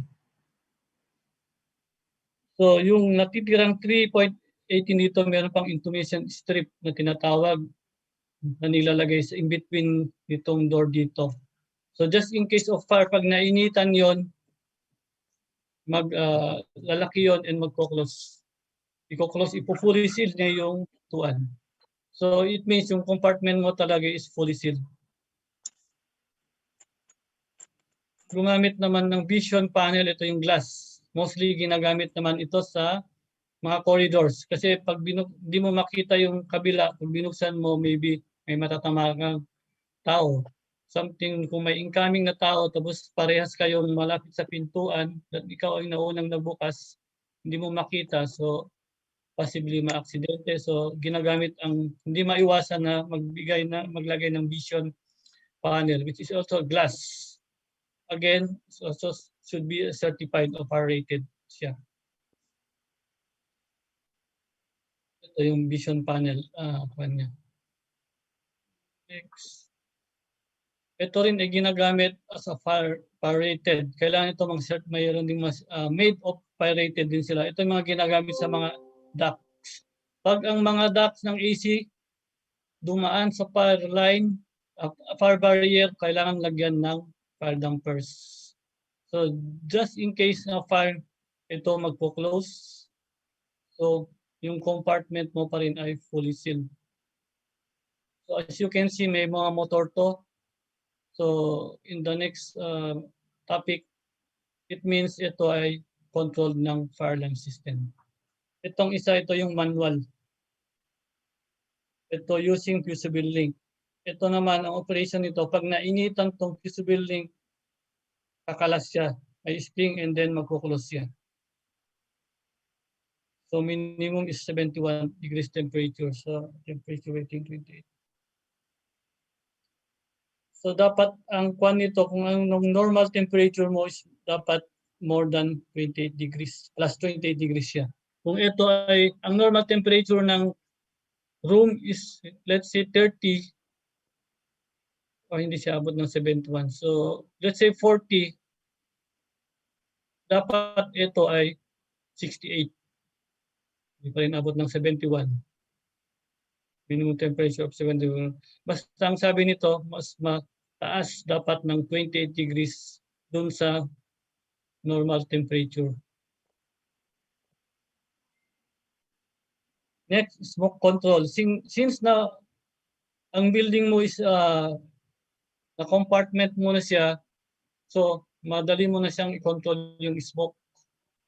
Pwede mo na siyang madaling i-drive kung saan mo gustong dadalhin. Kasi there are already boundaries.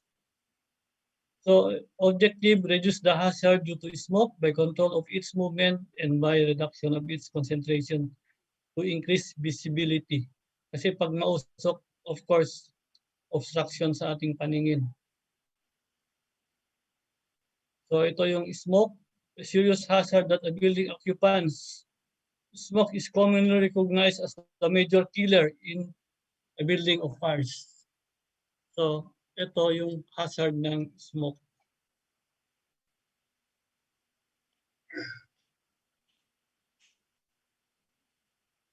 So sa building, ayaw natin ng smoke. Pero si Bay dati gusto niyang smoke.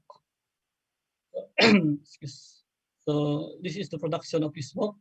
Smoke is always sa taas kasi mas gaan siya kaysa sa oxygen.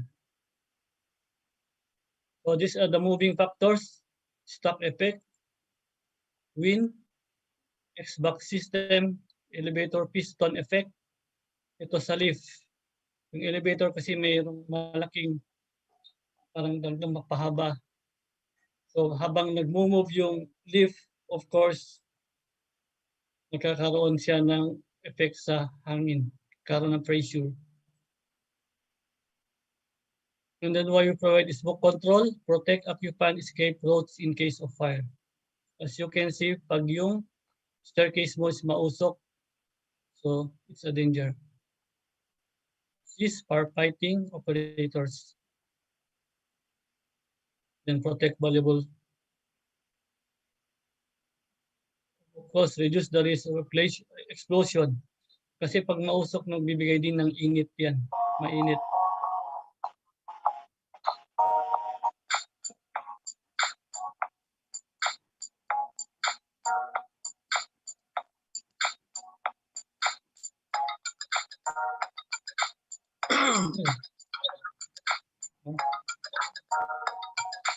Excuse me. Hello? Hindi. Okay, sorry. Parang may nagpatugtog eh. So ito yung isang method para sa smoke control, yung exhaust system. So may several siyang requirements. So isang method also is the airflow method. And another one is pressurization system. So extract, pwede mo siyang i-extract, pwede mo siyang pressures through pressurization. Meaning pressurization, ito yung meron kang pressure difference. So Another area will be negative pressure and another one is positive pressure. So mostly ito applicable sa staircase. So let's see kung anong ginagawa sa staircase. So nag-i-inject siya ng hangin o fresh air. Pag nag-inject siya ng air, so it means mas mataas ang pressure niya. Pag may sunog dito, ang smoke hindi makapasok kasi mas mataas ang pressure dito. This is a positive pressure. Then pwede rin sa multiple. Ang diskarte naman sa multiple para mag-equal sila is to inject it in every 3 floors. I think every 3 floors meron kang inject na fresh air which is pressurized. So meaning pag may sunog dito, hindi makapasok ang smoke sa staircase. As we know, staircase is a very important during evacuation. Diyan lahat dumadaan ang tao. So we need to, staircase is a one, we need to secure.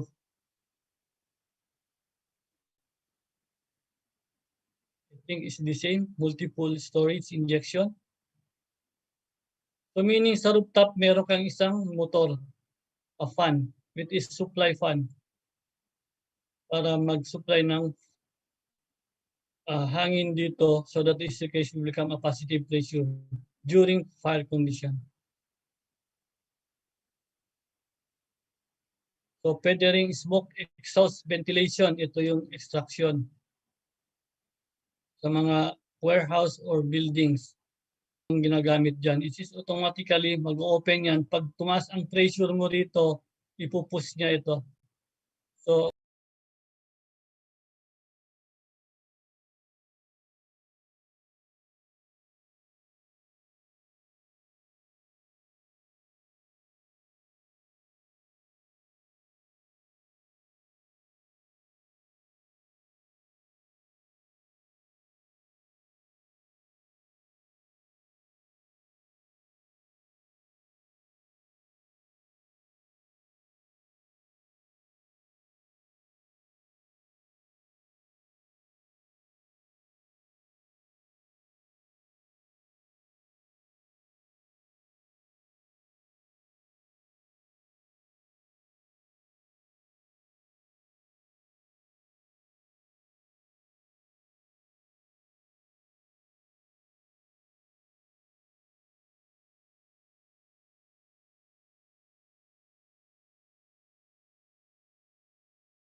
in the event of fire, it is already programmed na itong AHU mo is mamatay. Kaya may interface unit ka rito. Papatayin niya yung AHU. I-close niya ngayon na tong fire damper. So hindi na, wala na siyang hangin dito at namatay na rin si AHU. Then magko-close na rin yung damper dito. So yung hangin, hindi na makakarating dito sa fire compartment. So you are removing yung hangin kasi ito mag-extract. So ang mangyayari, yung damper na to magko-close, then ito mag-open. Ito yung magiging operation niya in the event of fire. I-extract niya ngayon yung hangin dito. Itong fan na to is 24 hours working siya. Hindi siya mag-shutdown. So during in the event of fire, i-extract niya ang hangin dito at yung damper ko-close niya, yung itong isang damper nito is mag-open and then the smoke will go out on the building. So ito yung mostly na ginagamit na this one techniques. So this dampers is simultaneously, pag ito close, ito ay open. Pag ito open, should be this one is closed. Next, fire suppression. Ito yung mga fire extinguishers. Haba pa. Aim to extinguish the fire while it is still small or limits its growth to prevent it from spreading to adjoining parts of the building while awaiting for the fire department. So meron tayong mga fire fighting equipments. So basically yan, pag building may fire pump. So ang requirements niya is nasa NFPA 20. So ito yung design na. Ito yung overload niya, 150% rated capacity at 65% of the total head. And then during the shut-off, head shall not be exceeding 140%. So ito yung design with regards to pressure and capacity, rated capacity. Rated capacity meaning ito yung tubig niya, pwede niyang i-dispose. That is the unit of sometimes we call a gallon per minute at a certain pressure. So ito ang fire pump.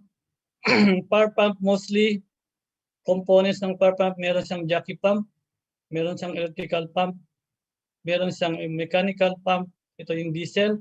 Of course, may tangke siya ng tubig. So the operation of this during during fire or during normal, first, itong jockey pump, ang work nito is to maintain the pressure. Of course, kahit wala kang naka-open na valve dyan, bumababa ang pressure mo dahil sa init o dahil sa lamig. So, mini-maintain niya ang pressure niya. Pag 12 bars, ang mini-maintain niya, kailangan 12 bars. Nagsisequence lang to. Pag nakita niyang medyo mababa na sa 12 bars, under siya at pag nag-reach siya ng 12 bars, mamamatay. So, yung electrical pump is used, will operate during a fire or fire hydrant mo. Of course, itong jockey pump mo, hindi niya nakaya yung required pressure under ang electrical. Pag under ng electrical at hindi rin niya ma-meet ang pressure at hindi niya kaya, may backup kang diesel. So that is the fire pump operation. So water supply, ang water supply should be dedicated lang sa kanya. Wala siya dapat kahati. Then there's a water tank. Ang water tank dapat is dalawa. Of course, the well-known automatic sprinkler system. Ito yung dinadrive ng fire pump. So pwedeng wet, pwedeng dry, pwede rin sa pre-action system, dilute system, or dry pipe and pre-action system. So sprinklers and piping, meron silang some computation regarding this one. Also under NFPA 13. Ito yung requirement. So ito medyo curious kayo dito sa sprinkler head. Sprinkler head is with a valve. Ito yung tinatawag nilang fungible glass bulb.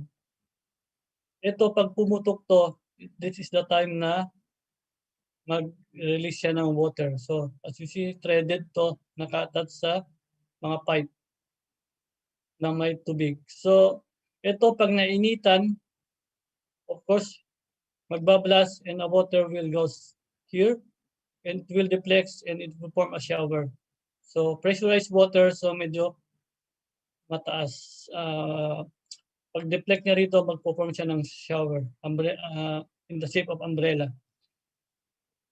Itong bulb nito is may color coding din siya. Pag nakita niyo yung pula, ito magbablast sa 68.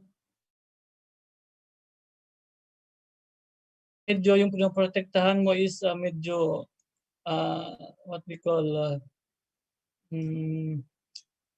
mas mataas ang security niya, yung mga occupants, ito orange. Sa 57 pa lang, magbablast na siya, puputok na.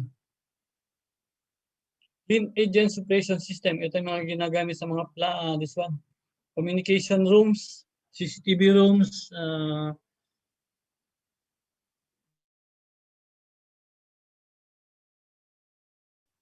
so clean agent fire suppression system are waterless and deploy immediate without leaving behind oily residue or water that can damage irreplaceable assets. So, for example, sa control room, as you know, electronics components ang nandyan, so bawal ang tubig.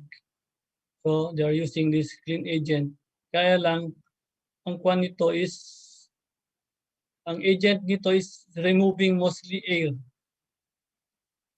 So, it danger to the occupants. So, dapat yung occupant nito is well-trained.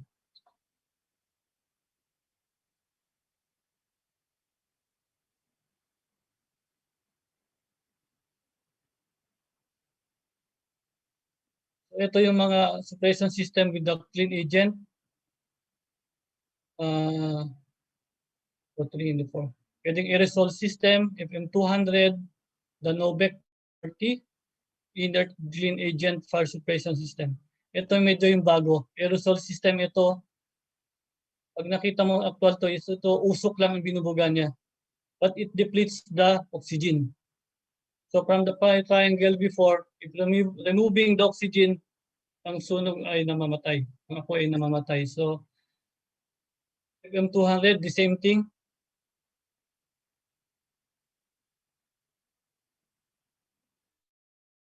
FM200. Stores a liquid band vaporized when discharged. The system displaces the oxygen around the fire, but heat absorption is the primary extinguishing capacity. So, meron siyang kapabilidad na displace yung tatanggalin niya yung oxygen around a fire. Then, i-absorb niya yung heat. So, dalawa yung tinatanggal niyang component ng fire.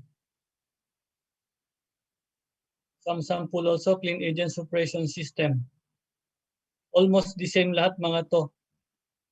They're using valuable things na hindi basta-basta i-replace.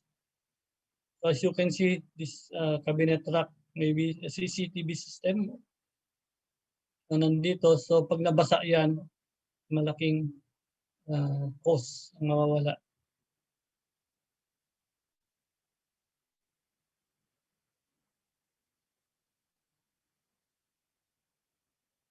Foam water suppression system, ito rin yung combination ng water sa foam.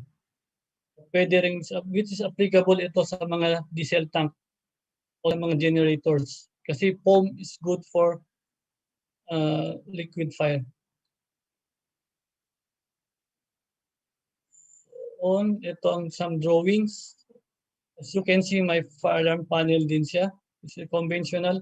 Pag nag-activate yung fire, siya yung magbibigay ng command para mag-release yung foam. Kitchen hood system. Ito mostly sa mga cafeteria.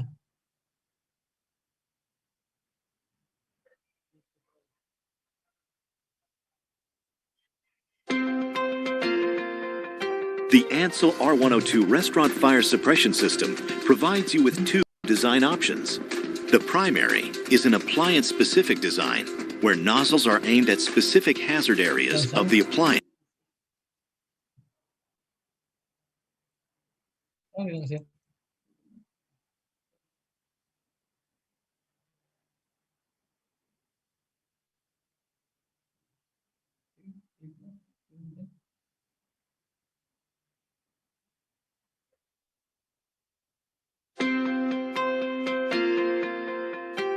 The Ansel R102 Restaurant Fire Suppression System provides you with two design options. The primary is an appliance-specific design, where nozzles are aimed at specific hazard areas of the appliance. This is considered the most economical design because the agent is aimed only where it is needed. The other option is overlapping appliance protection. In this design scheme, the nozzles are installed in a straight line and provide overlapping discharge patterns. Using this layout, appliances can be moved or replaced, and as long as they stay within the fire-free zone, they will be protected. In the event of an actual fire, the fusible link detection system responds rapidly to the growing heat.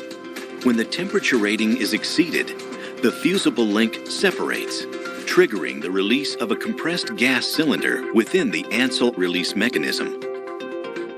Simultaneously, the compressed gas pressurizes the Anselix agent tank and an air cylinder that trips the Ansel mechanical gas shutoff valve. The Anselix agent is then dispensed throughout the system, rapidly knocking down the flames. And because it has a neutral pH factor, Anselix is gentle on kitchen equipment as well.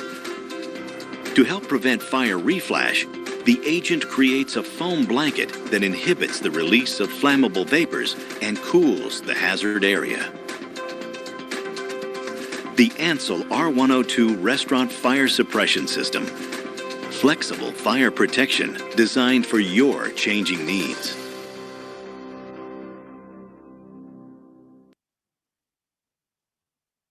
So yan yung aerosol. Next is the manual fire suppression. So of course, a building also will be equipped by fire hose reel. Itong fire hose reel is also connected to the fire pump. So this from the word reel, ito ay hose na nakaikot, and then with a length of almost 30 meters. So sa dulo nito may nozzle. May nozzle kang bubuksan. Pagbukas mo ito, automatically pressurized water will come out. So just event of fire, pwede mong gamitin to sa Class A fire since this is a water. Mostly ito nakikita mo sa building distributed from one point to another. So it means ang next nito is another 30 meters. Fire hydrant also is being located around the building, mostly dito sa mga gardens.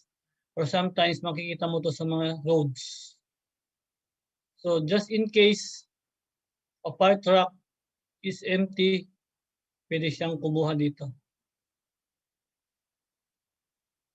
Or just in case also, firefighters can just adopt their hose. Ito. And this fire hydrant is also connected to the fire pump. So another thing that a building have, this one is the breaching inlet. Breaching inlet is also there in the somewhere in the ground floor. Sa labas lang siya, mostly sa main entrance or on the perimeter of the building, attached to the building. So itong inlet na to is connected dito sa cabinet na to.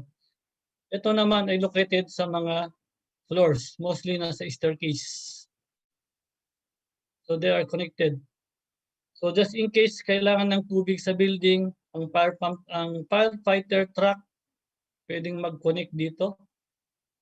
And then kung anong floor ang may fire, kunwari sa third floor, ang sunog, so just firefighter can just simply proceed to third floor.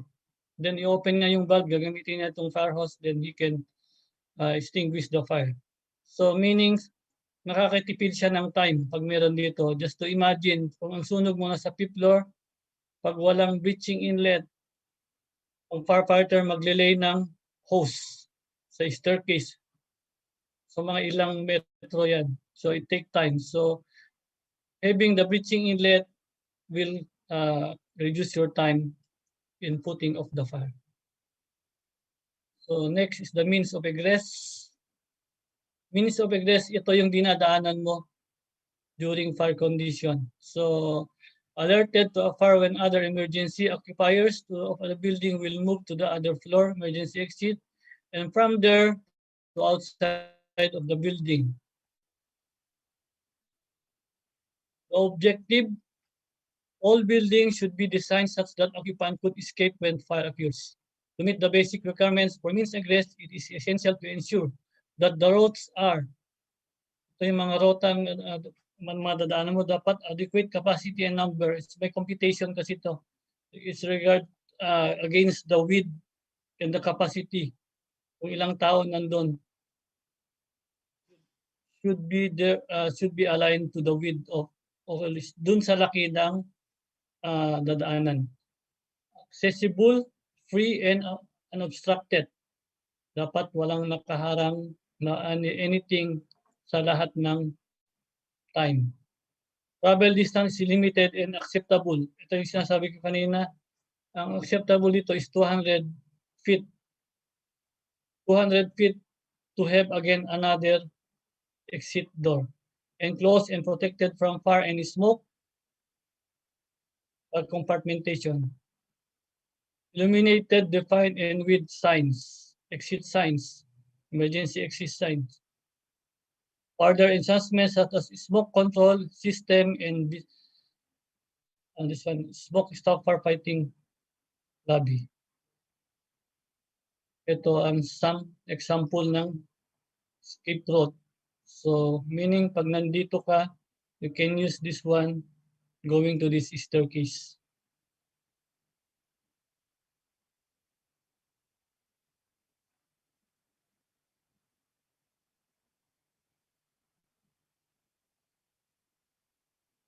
Ito, the means of egress is continuous and obstructed way of travel from any point in a building. Ito, may tatlo kang type. The exit access, the exit, and the exit discharge. Exit discharge, ito yung pinaka-final door na palabas ka na sa building. Exits, maraming klase. Exit doors, exit enclosures, staircase, exit access,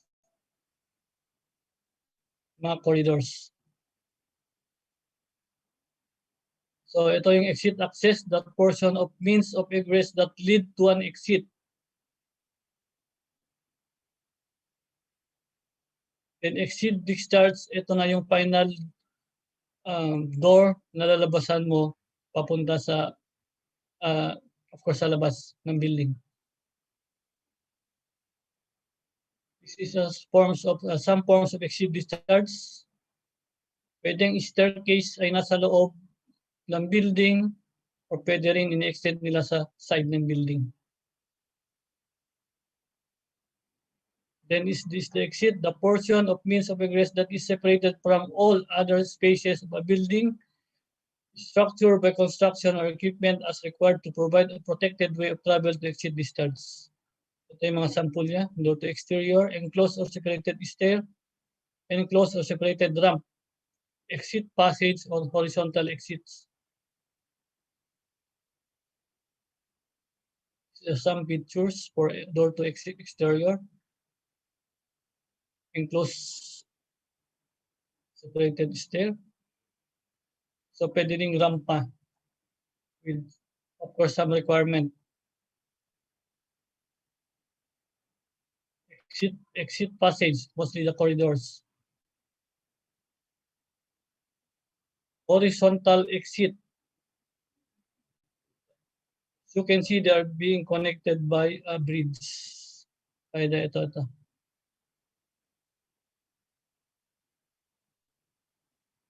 So one highlighted na i-consider mo pag gumamit ka ng horizontal exit, nakigamit ka sa kabilang compartment, must be more than 1/2 nito. and you have a 1 hour fire rated protection. Another type of horizontal exit, in the higher level, nag-share na sila ng staircase.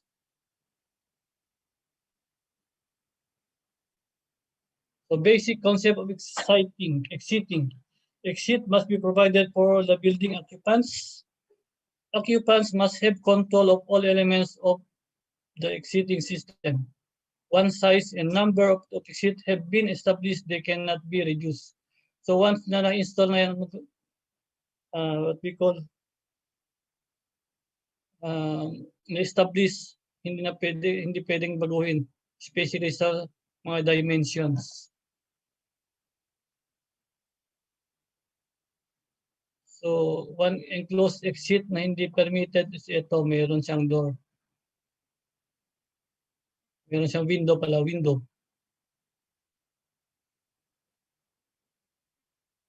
Then of course, mga nakalak. So way back tayong diskohan dati dyan na maraming namatay sa sunog yung, ano ba yung bay? Diskohan sa Manila. Found out that nakalak yung exit door. So, it's a danger.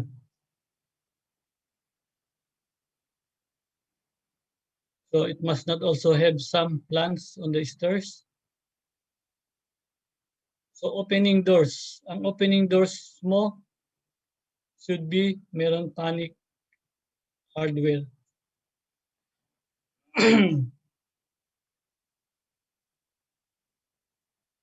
Then the exit direction, yung swing ng pintuan mo dapat nakaayon dun sa exit exit direction mo. Kung papunta ka doon, dapat ang door mo, ang swing mo papunta rin doon. Hindi papunta pabalik. So dapat nakaayon yung flow, yung exit swing. Then guards and handrails also are to be considered. So some dimensions are acceptable for that.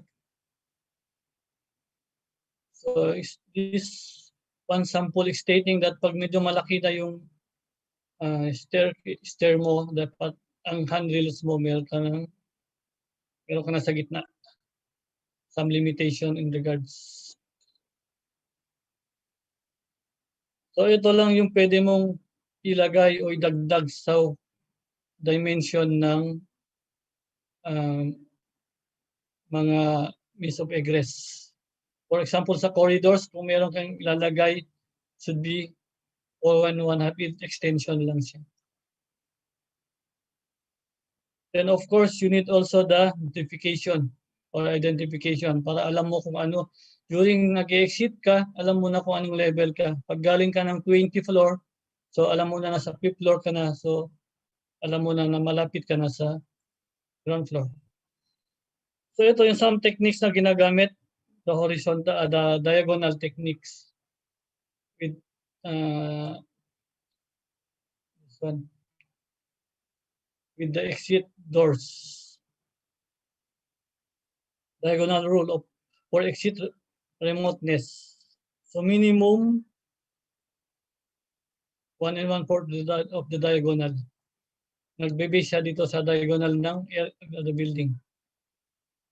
Illumination of means of egress, ito yung mga dapat ang means of egress mo, equipped din siya ng exit lights or emergency exit lights. So this is the change over na required sa during exit, 10 seconds lang. So ito yung mga markings, exit lights.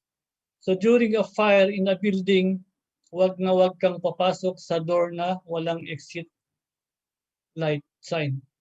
So because these exit lights will tell you that you are going out to a building. So wag kang mataranta, baka yung mapasok mo is a room.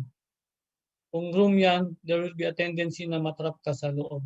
So always follow a door or enter a door with exit lights. That will lead you going out the building. Fire detection, ito yung sa atin. So fire alarm system System that consists of components and circuits arranged to monitor and annunciate the status of fire alarm or supervisory signaling initiating device and to initiate the appropriate response. So ang fire alarm nowadays is nag-evolve na rin. Just not like before na just a plug and play. So fire alarm nowadays is microprocessor-based programmable control na siya. So marami ka nang pwedeng i-control. So mostly, the fire alarm system will all control and monitor all the active components of the fire safety. So siya yung magko-control sa AHU, magmo-monitor sa fire pump, mag-control sa access door, and so on. So ito yung mostly yung ginagamit namin ito. The 3 books to have this fire alarm system. NFA 72, NFA 70, and the NFA 101. After processing, it will give the appropriate output kung ano yung nakaprogram sa kanya. So building fire alarm system, of course, with signal initiation, system monitoring for integrity, monitoring activation of suppression systems, activation of notification appliances, emergency voice alarm system, meron na siyang DVC, interface with emergency, control functions, sending signals of premises. If the components of a fire alarm system fail, the fire alarm control unit detects the failure and initiates signal of that failure. Thus, the fire alarm system is supervised or more accurately monitored for integrity. So ito yung isang important na part sa fire alarm system, the cause and effect matrix. Ito yung methods of verifying, determine, and define the system integration, sequence of operation. Dito mo makikita kung paano nag-operate o nag-ooperate ang fire alarm, kung paano nangyayari, the sequence of operation. Ito ay represent ng some Excel form. For example, dito, pag nakita mo itong cause and effect, alam mo na kaagad kung ano ang klaseng operation yung fire alarm panel. For example, ito nakalagay, zone 1, ground floor, in fire. So, kung may check, ibig sabihin si AHU 1, magsa-shut down. And so on. Kung ito naman sa second floor, in fire mode, makikita mo, maybe AHU 5, magsa-shut down siya. So makikita mo kung ano yung sequence na operation na nakaprogram sa kanya. Ba't may drawing? Okay. So I'll give you some techniques of design of the fire alarm. As per my experience, pag nagde-design ka ng fire alarm system, sa isang loop, dapat punuin mo muna ang isang compartment bago ka lumabas. For example, 50 itong devices ang kailangan mo rito. So ikarga mo muna ang 50 rito bago ka lumabas sa isang compartment, bago ka pumunta sa isang next compartment. The approach of that is especially kung ang fire alarm system mo is self-addressing. Kasi pag self-addressing, parang binabalik mo siya sa conventional. Makakatipid ka ng logic of equations ka. So that is the technique how to do the system design. One sample of fire alarm dito sa amin. So this is the fire alarm control panel. This is the master. As you can see, there's a telephone. Ito yung fire telephone. There's a, in the premises, this one, meron kayong mga telephone booth, telephone jack doon na pwede kayong to use it to communicate. So kahit nasa site ka without mobile or telephone for The fire alarm system itself, pwede ko yung mag-communicate through this fire telephone. Then as you can see, ito yung mga buttons sa DBC. Ang fire alarm system also are being integrated to a digital voice command, or simply ito yung paging system. So next, ito pala. Ito yung power supplies. Ito yung power supplies also, external power supply for some sounders and some equipment for this panel. So ito ay amplifiers. Since meron kang paging system, digital voice command, so kailangan mo ng amplifiers. Then of course, the mimic annunciator. Central alarm monitoring system. Ito yan, central alarm monitoring. Just in case of fire, pag nag-fire alarm mode to, magbabato ng signal dito sa cams, and this cams is connected to the civil defense. And next, ito yung smoke management system. So kung nag-fire nito, meron siyang i-close, meron siyang i-open mga dampers. So mamamonitor mo siya dito. And then you can do also this one manually. Just in case na mag-fail yung interface module mo dun sa site, pwede mo ritong i-control. May mga buttons dito. And of course, ito yung computer mo na naka-attach that you can modify the programs or you can make setup. And one more, I think ito, this is the auto dialer. So si fire alarm din, may capable siyang mag-dial sa cellphone mo kung sino yung priority tatawagan during fire. So pag nag-fire to, within a minute, within a time, automatically da-dial niya yung cellphone na nakaprogram dito.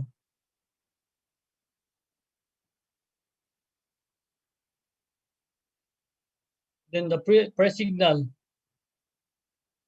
Pre-signal feature shall meet the following condition. Ito yung the initial fire alarm signal sound only in the department offices, control rooms, fire brigade station, and other concerned attended controls.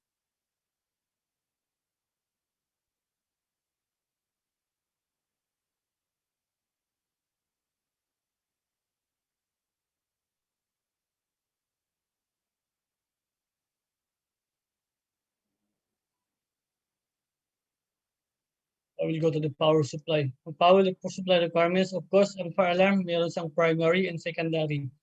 Primary means ito yung 220 volts. Secondary is a backup battery or battery source. So ang condition is secondary power supply can maintain the operation of the fire alarm system for at least 24 hours. So in the event of the primary supply cut off, kaya dapat i-handle ni secondary supply ng 24 hours. And aside from that, kaya niya i-handle dapat na within 15 minutes for full operation of the system. Or the one so-called general alarm. Pag nag-alarm, dapat tatagal pa rin siya within 15 minutes. Ito yung mga requirements na ginagamit namin dito. So I think we do with the calculation of the battery calculation, this one. So ito lang naman ang multiplier mo, 24 hours plus 15 minutes times the power factor times the current. Positive alarm sequence, ito rin ay isang requirements. The signal from the automatic fire detection device selected for positive alarm sequence operation shall be acknowledged at least 15 seconds.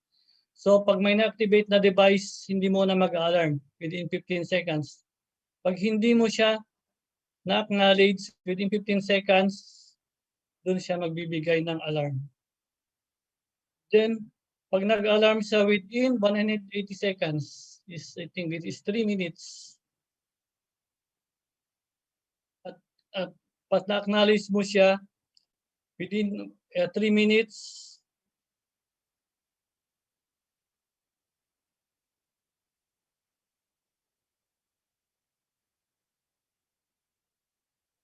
pag sinilence mo siya within 15 minutes, meron kang 180 seconds para mag-investigate. Pag hindi mo pa nagawa yan, mag-alarm siya uli. If the system is not reset during the investigation phase, notification in accordance with the building evacuation relocation plan remote signal shall be automatically and immediately activated. I think meron ditong mas maliwanag. Okay. Ito pala. So it means ito no alarm. So pag nag-alarm siya, pag wala kang positive device, wala kang na program, mag-out kaagad siya. Mag-alarm kaagad ang mga devices mo in that zone. Pag meron ka naka-program na positive alarm sequence, magbibilang ang timer mo ng 15 seconds. Pag hindi mo siya na-acknowledge, mag-alarm na siya. Pag na-silence mo, magbibilang uli siya ng 3 minutes to investigate. Then after that one, pag nagawa mo within that time, hindi lalabas yung alarm. Pag hindi mo nagawang within 3 minutes, mag-alarm uli siya. So ito naman, pag may isang device na nag-alarm, automatic, i-acknowledge din niya at mag-alarm at the same time. So next, fire alarm monitoring and dispatch requirements also. Ito yung kanina, yung central alarm monitoring system, automatic na nagbibigay na signal dun sa fire department. So ito rin, ang time namin dito is 3 minutes.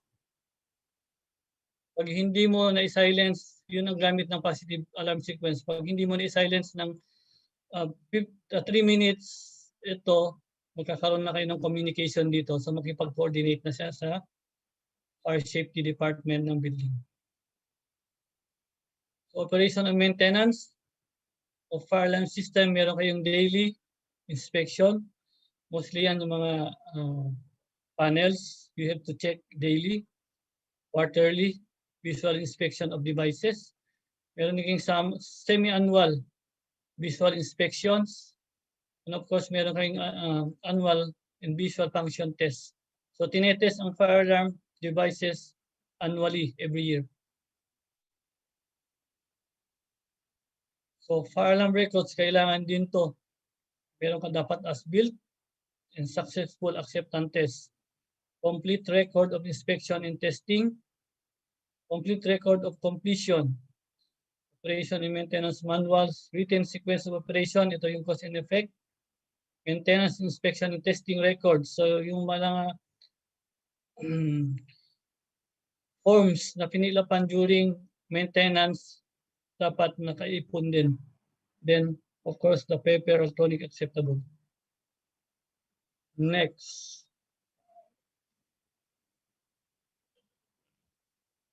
I think dalawa na lang to. Provision for rescue and firefighting.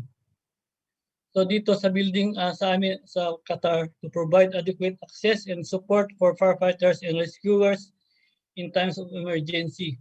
Ito ating yung isang problema natin sa Pilipinas. Access road and fire engine hard standing. Dapat ito. Dapat ang fire truck sa isang building, dapat nakakarating siya ng malapitan at dapat malapitan at dapat malapit sa fire hydrant. So ito I think isang problema sa Pilipinas, ang lalayo ng marating mga kuha natin sa mga fire truck, hindi almost makarating. Walang access road na makarating.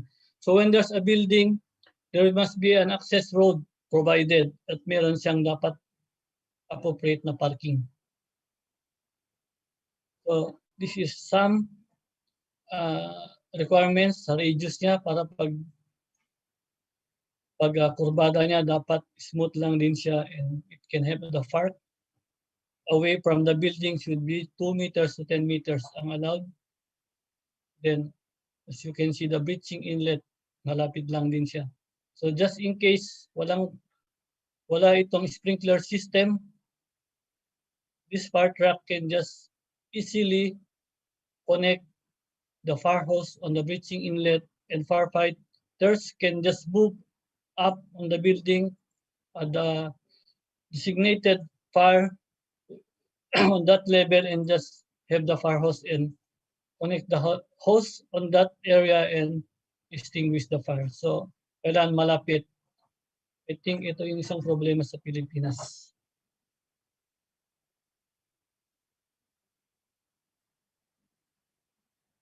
There are only some requirements.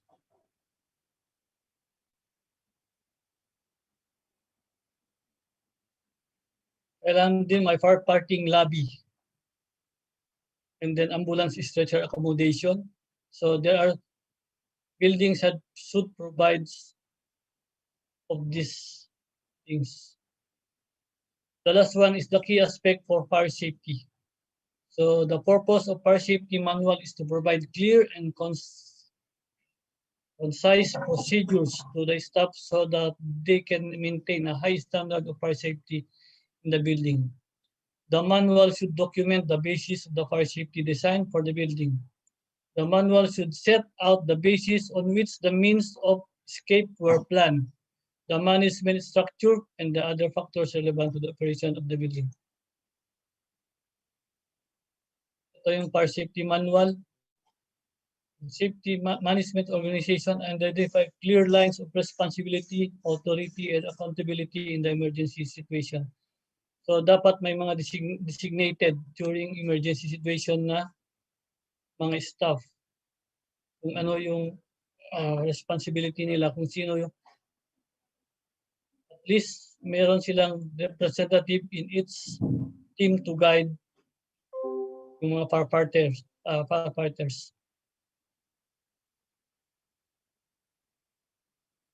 Fire safety manual, potential trends should be identified and that in danger must be prevented.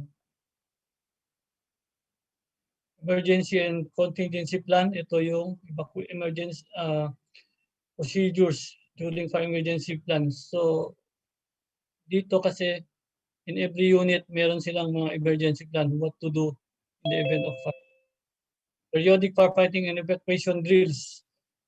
So dapat din magkakaroon ng fire drills para just in the event of fire, alam na ng mga tao in a certain building kung ano yung gagawin.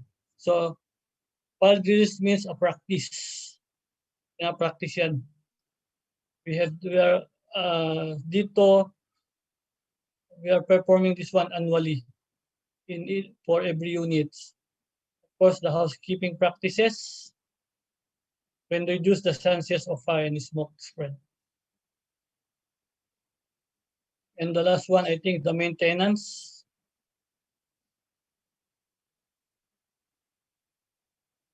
Such fire protection systems should be checked in order to ensure that they will be operational during a fire emergency. Personnel doing the maintenance check on the system must log the finding of his inspection. It is important to keep the record of all the fire protection system in the building.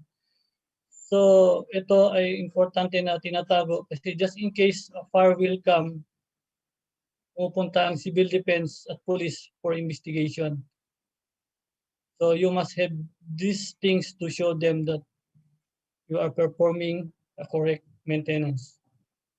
Kasi pag hindi na-perform and found na hindi yung ginagawa, and there should be a punishment. Automatically rito nakukulong.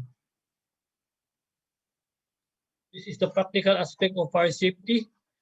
Of course, fire water tank should always be filled through its effective capacity. Regular flow test ensures that there are no leakages, clogging in the piping systems both underground and above ground. So anyway, pag may leakage naman to, ma-determine ng fire alarm. Security, the purpose of the security and the fire system in the building are essentially the same. They both serve to protect property and occupants within the building. So this is, I think, the last one, fire growth. Fire generally starts from small and grows with time, going through several stages from first ignition to decay by extinguishment of suppression. So ito yung nangyayari sa building. A fire will start always in a small. And unti-unting lumalaki yan pag napabayaan, but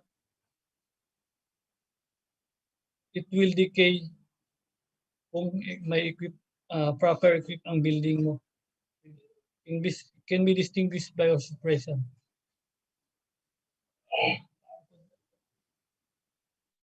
So I think that's it for the building life safety, and thank you for the interest. Hello, sirs.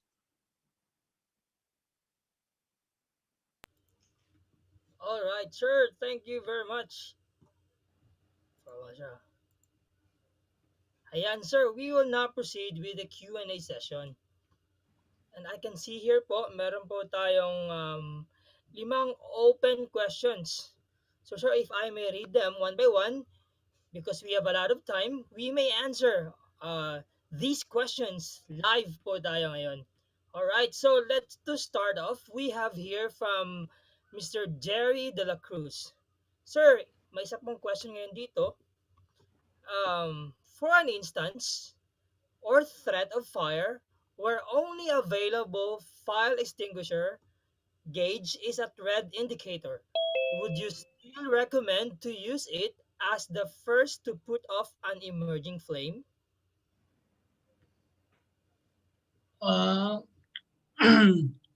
No, the answer is absolutely no, sir.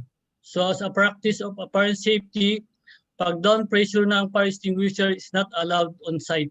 Tinatanggal na dapat yan as a part of the maintenance. All right. So I hope, Sir Jerry, I hope your question was answered.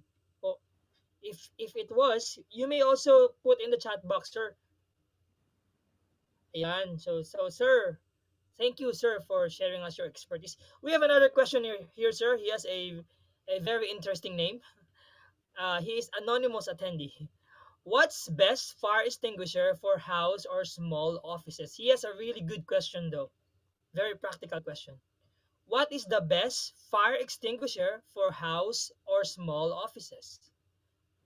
The best and not expensive is dry powder, sir. Kung wala Dry talaga, powder. sir, dry powder. Or water. Water, yeah. The water-based fire extinguisher. If I may remember, the dry powder is for good for electrical. No, sir. Dry powder, yeah. Dry powder is good for electrical. That because that is a class ABC. Can extinguish the type of fire A, B, C. All right. So if not available naman, pwede lang nasa timba ang powder. Nasa timba ang powder. Okay. Kasi ang laman lang kasi ng dry powder is just the one that you can find in the facial powder sa mga ginagamit ng mga babae. Okay. Dry powder. That's it look like, yes, sir. So that's why when during the extinguishing time is very messy. Messy talaga siya. But that is the yan yung pinakamura, sir. And pinaka-practical for household. Practical for household, yes, sir. Tsaka parang yun yung siyang in general, sir, no? Parang mas marami siyang ma-extinguish. Right, like what you said earlier, the category A to C. Right, sir? Yes, sir.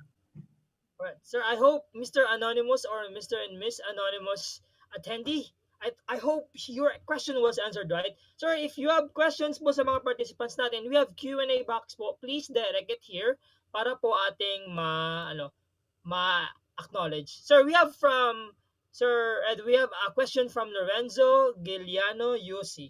Sir, how frequent should fire extinguishers be replaced or maintained?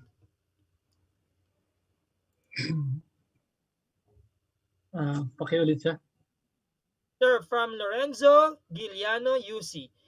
How frequent should fire extinguishers be replaced or maintained? For maintenance and check, I think we do it one annually. annually?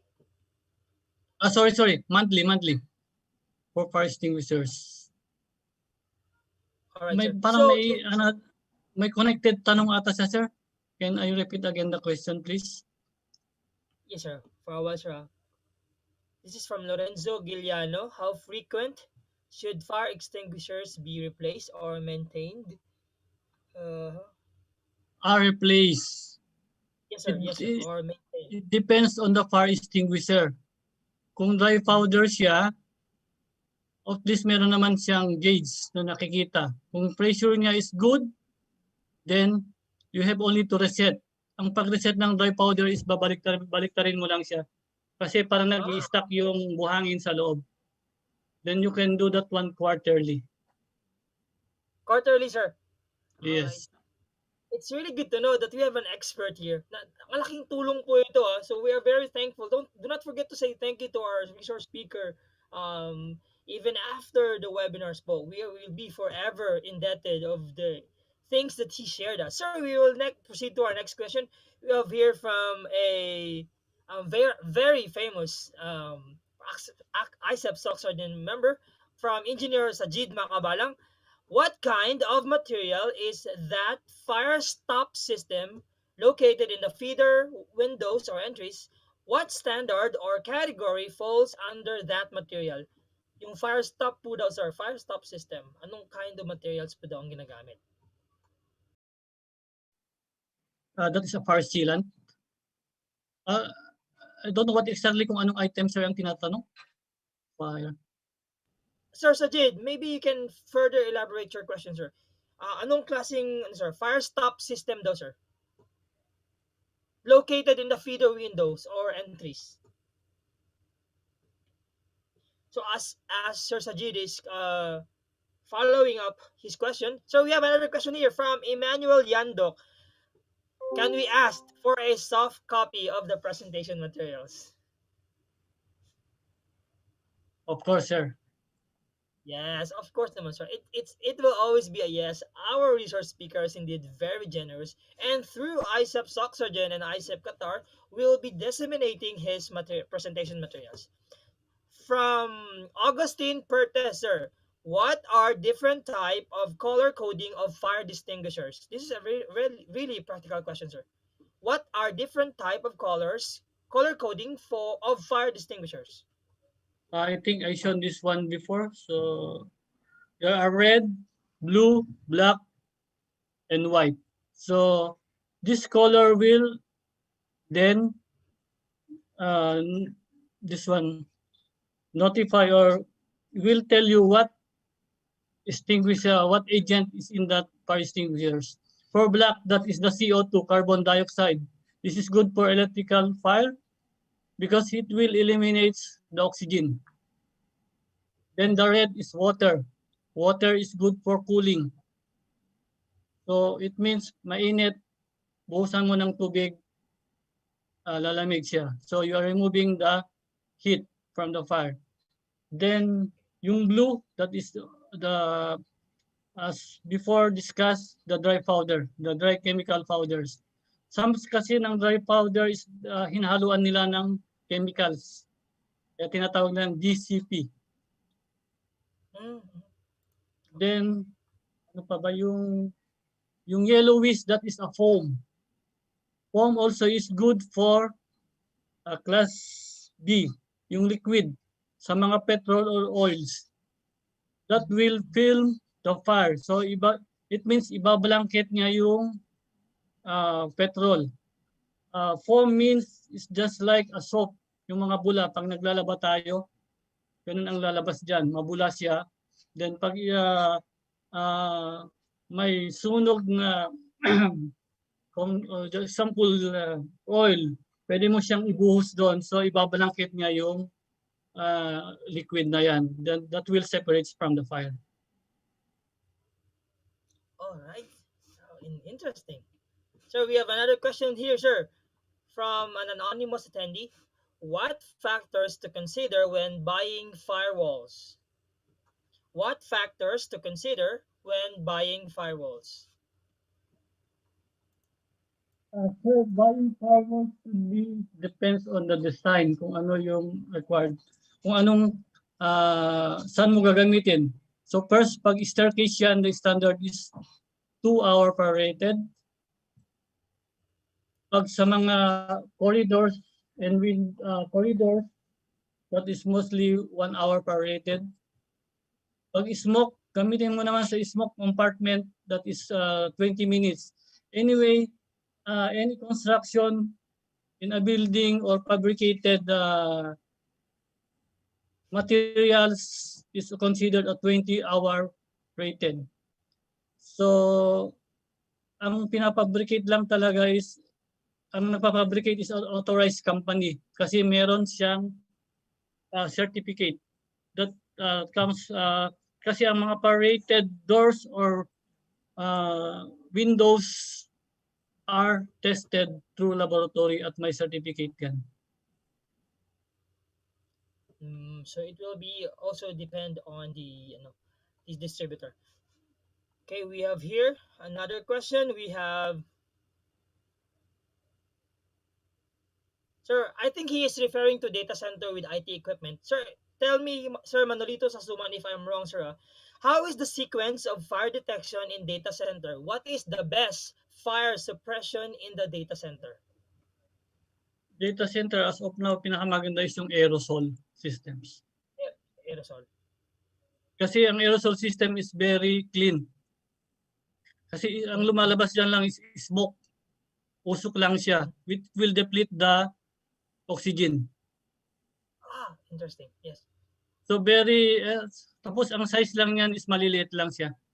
Parang box lang siya. Sir, would it be manually triggered or automatically triggered? It's automatically triggered by fire alarm system. So it is, okay, sir. So the sequence is there's a fire alarm sensors that will activate first. So upon activation of the fire alarm system, meron timer, may timer lang dyan. And then bibigyan niya ng signal yung extinguishers. Meron dyan electrical supply na i-activate ng fire alarms, fire panel para ipapansin niya yung o iti-trigger niya yung extinguisher na yan. So parang ano sir, no? So if it's going to deplete the oxygen inside, hindi po advisable na may tao sa loob. Right, Yeah, sir? that's why as I earlier mentioned that the one should be there at range. Pero meron kasama sa system yan na may abort switch. Ipe-press mo muna yon, then you wait for all the staff or your employee to go out. So it's very important to educate the person who is on duty on that rooms. Interesting. Kasi yan lang ang best na extinguishers. Kasi pag water yan, pag nagkaroon ng false alarm, so sira lahat yan. So that is the best condition. Sira ang multi-million investment. Basta lahat. Okay, sir. So always take note always sa mga plant rooms, communication rooms, yung mga mamahaling bagay, always yan, clean agent. And always, ang kwan nila is oxygen. Ayan, sa mga mamahaling bagay. So kung mahal nyo ang tao, dapat pala yung mga anti-oxygen na mga fire extinguisher ang gamitin mo sa kanila. Okay, to proceed. We have ito sir, ang ganda ng question niya sir, medyo siya, practical din. Sir, in a workplace daw, how many fire extinguishers practically should you put? Like sample sir, in a building with 5 rooms, kailangan ba 5 extinguishers lang or 1 extinguisher is enough? Sir, there's a distance for that one. I think that is a 5 meters distance in each location. You must stop. Right. Okay, sir. All right, you must install this one at a variation of 5 meters. Yes, may social distancing. 5 meters nga lang. Okay, sir. I hope, Sir Morsadar Hino, I hope your question was answered. And I know it was answered. We have a very expert resource speaker. Sana, sir, we have you for 8 hours pala, sir. Ano? Kasi ang dami-dami natututunan. Ito, sir. He's asking about the FDOS control system. Is there a standard test or verification procedure for FDOS control? Ako, sir, personally, we have installed FDOS pero wala kaming na-try na sir, verification. So, do we conclude or do we need a standard test verification for an FDOS to really work when you install it? Of course, sir, kasi dito, the process will go first to the civil defense. Yung design pa lang, sir, bine-verify na nila. So, so pag-prove yan ng civil defense, it aligned to the standard. So they will proceed for this.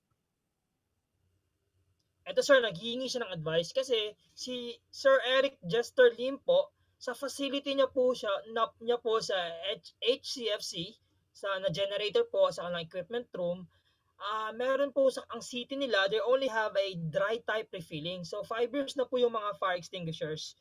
Is it, what are your advices about regarding it, sir? Na hindi Can I have again the type? Yes. Can I have again the dry type po. Yung yes, type? Sorry, sir. Dry type, sir. Yung type ng fire extinguisher? Dry type. Yes, sir. Dry type. Yes, sir. It means that is a dry powder. Yes, sir. So as long naman na may pressure yan, kung good pressure siya, just I said, kaya nga i-reset mo lang siya para just in case na gamitin mo, maluwag yung paglabas niya. Hindi mag-stack up. Kung dry powder siya. Yeah, so yung parang sir, no? Parang next upside down na naman. You answered earlier eh. Ito, sir, medyo medyo curious din siya eh.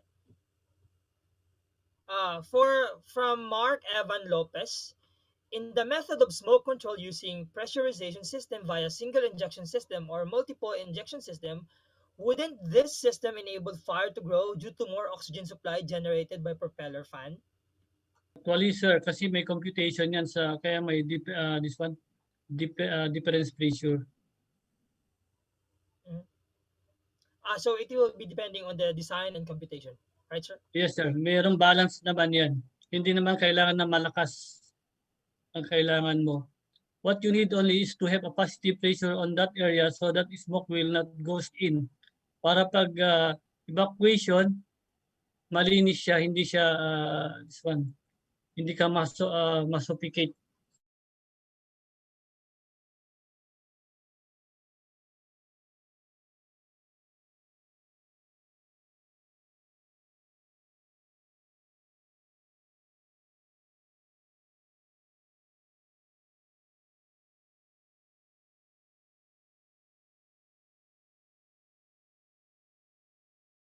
Hope you got the answer earlier.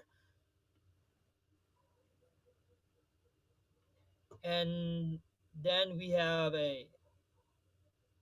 eto sir, from Sir Ronnie Lovina. For a smoking room, how can a sensor distinguish that the smoke is if from cigarette or already from a fire? Sir, medyo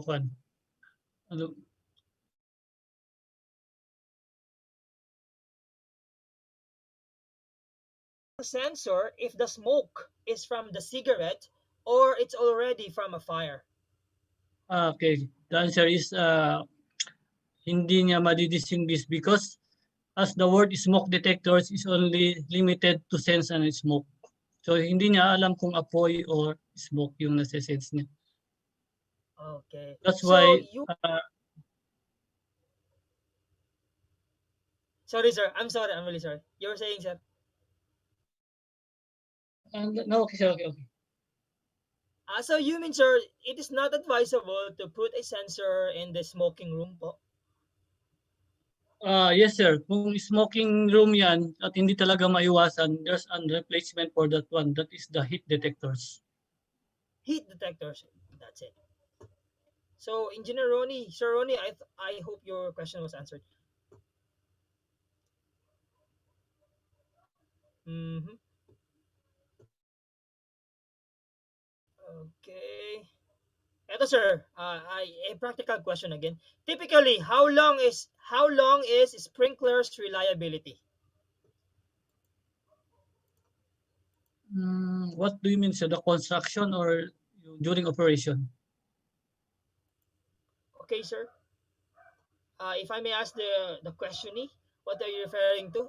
The sprinkler po on during operation or the construction? So baka pwede pong ilagay niyo po sa we proceed. Is the elevator recall setup going to the adjacent floor a setup required as a standard of an FPA for all implementing countries? Hindi po ba automatic bagsak ang elevator sa ground floor? This is depend on the situation, sir. So kaya may smoke management system. So as I said before, kung mataas ang lobby at may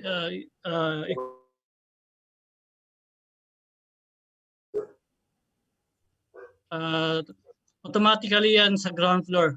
It is acceptable. Ground floor lang siya. Otherwise, pag wala siyang smoke management, it should be programmed as adjacent recall. All right, sir. Here's a question, sir, from an anonymous attendee. I think he's a researcher or he's a enthusiast. We saw the evolution, the signals. From your experience or opinion, sir, what aspect of fire alarm systems technologies you think is lacking or you wish to see more for innovation?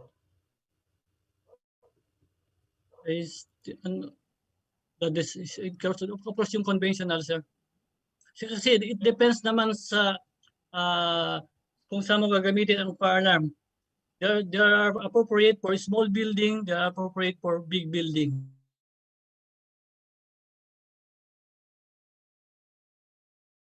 Fire safety active equipments on the building. Okay, sir. Okay, noted, sir. Here I have a question also, sir, from our anonymous attendee. Sir, I worked in power plants in the 80s. Halon was used as fire suppression agent or halon. Can you please explain why it is not used now? I think there's a finding that is hazard from health, yung halon. I think that is the green ng color ng extinguishers din. Sorry, hindi ko rin ata inabot kasi. But through research and I heard it's a danger for human health. Alright, so hindi pala siya maganda sa health natin. So it was disused, miscontinued. And for Sir Arlaniel Langit, it was mentioned earlier po kanina na every 5 meters po yung social distancing ng ating as we are searching another one.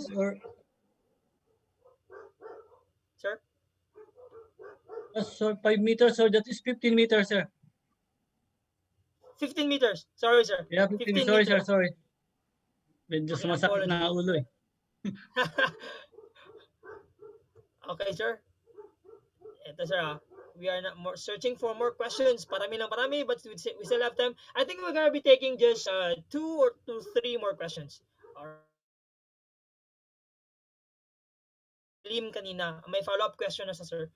Kanina yung clarification niya daw is if the fire extinguisher is HCFC 123 and they are already 5 years old, can we refill them with fire type chemical? Because dry type is the only available type in our area. Kapag sir, i-refill? Yes sir, yung HCFC 123 po daw nila na fire extinguisher 5 years old na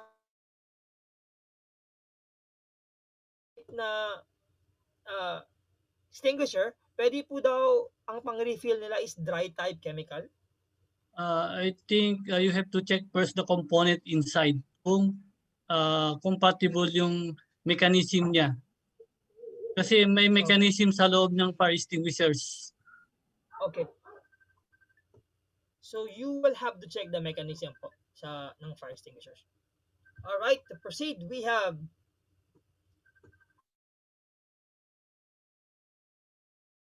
Sir Joey Bernales. In construction, what is the minimum distance between pipe sleeve out? Come again, sir? Pipe Sleeve out. sorry. Pipe sleeve, palabas na pipe sleeve. Ano po daw yung minimum distance between pipe sleeves? Pipe sleeve. Yes, sir. Yes, sir. Pipe sleeve, sorry, hindi ko ma-imagine yung pipe sleeve. Bernales, maybe you can further elaborate po your question para po makita po natin sa baba mamaya. Thank you, Sir Joey. Thank you, sir, Sorry for answering. for that. Yes, sir. I'm really sorry because kind of confusing pa po yung question. Medyo ambiguous po. Pwede po you can clarify it now and send it in the Q&A session. All right. We have here, sir, we use FM 200 yards. We had several brass type rupture disconnected to the FM 200 bottles leak. So we asked the supplier to change it with a better quality stainless rupture disc or the PRV. The supplier charged us with full refill of FM 200. Are the suppliers really discharging the fill inside the bottle, or it can be stored to a container and fill in the same bottle again? Just like in Freon do, sir, sa mga aircons.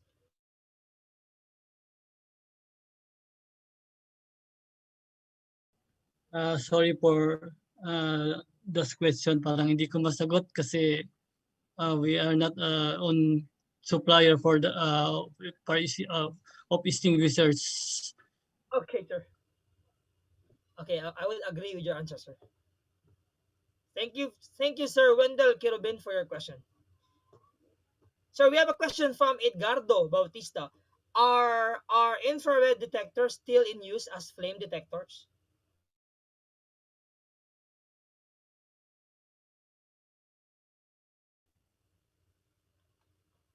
The flame detectors. Yes, sir. All right, I think we had all our questions answered. Ang dami pong questions, sirs, and they are so enthusiastic na makinig po sa inyong topic because we are celebrating the Fire Prevention Month, and it's really good to have a topic like this for us to be informed. All right, and now, sir, I am sharing my screen for a while.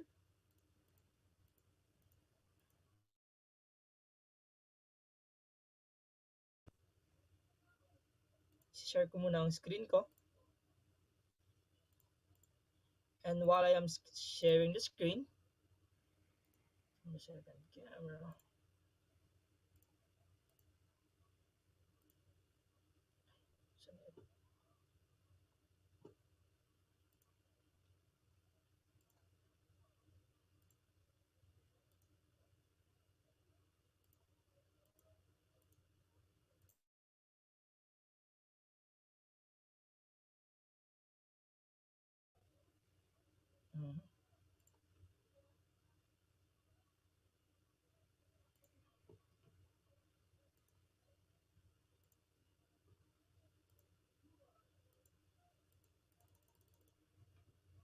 Ayan na.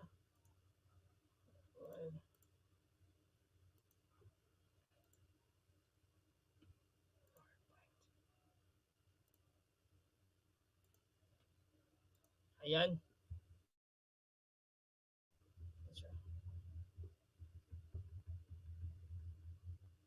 I am asking our technical team for this moment to please put our resource speaker in spotlight for this session.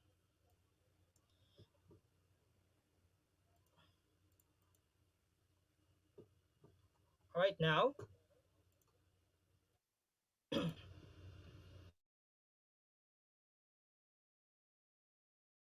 The Institute of Electronics Engineers of the Philippines Incorporated, IECEP Qatar and IECEP SOCCSKSARGEN Chapters the affiliated chapters of Institute of Electronics Engineers of the Philippines Incorporated with accreditation number 36 and 17 award this certificate of recognition to Edward D. Dumlao, PEC, in grateful recognition and commendation for his invaluable efforts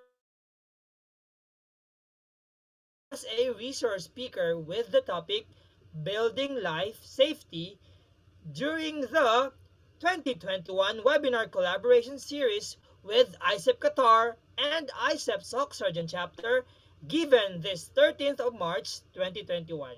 Signed by the IECEP SOCCSKSARGEN Governor 2021 Tanya M. Osorio, M.Eng. ECE, and also by the IECEP Qatar Governor 2021 Kensley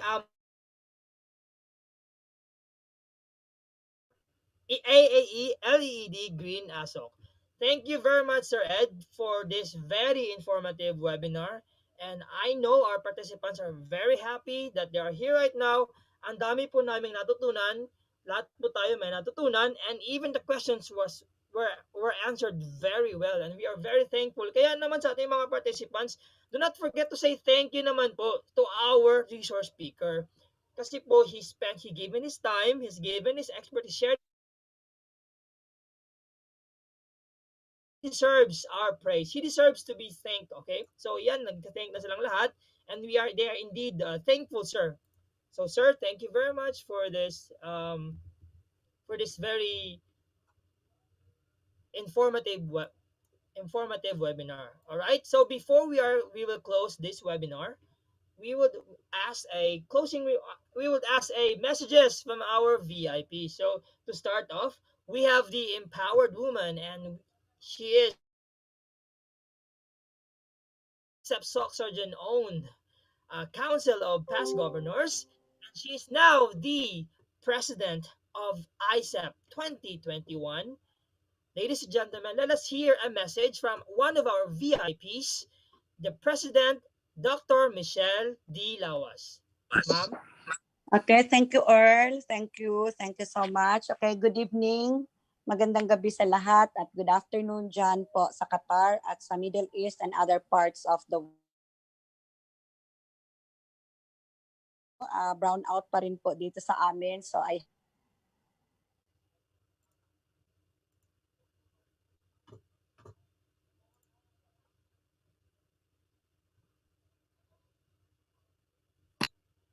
Na-mute yata si ma'am.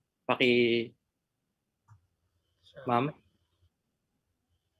Michelle.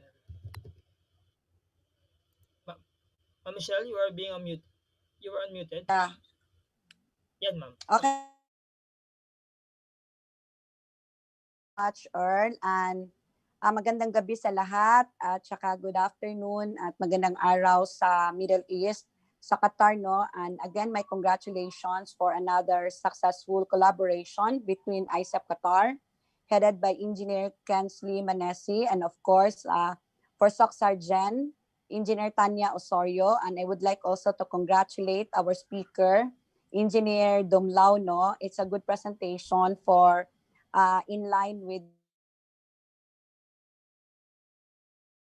I have noticed some of the questions in the chat box regarding the delineation of if it is under electrical, under mechanical, or under ECE. And I guess we have proper delineation of such scope of work na and practice. So I am from a 7 hours ISEP BOD meeting and katatapos lang po namin. So we are discussing address some problems and some activities that pertains to on how we carry out this organization, no, in a proper perspective and para po ay maipaganda talaga natin yung pagpapatakbo po ng ating organization. So I just want maybe perhaps my role, no, I want to appraise all of you, all our participants as your president,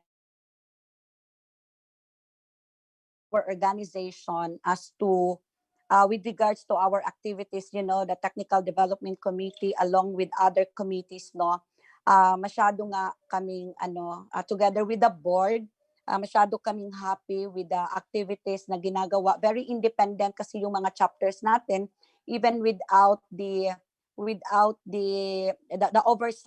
oversighting of the national board, is talang gumagawa sila ng mga activities in pursuant to the implementation of our Republic Act.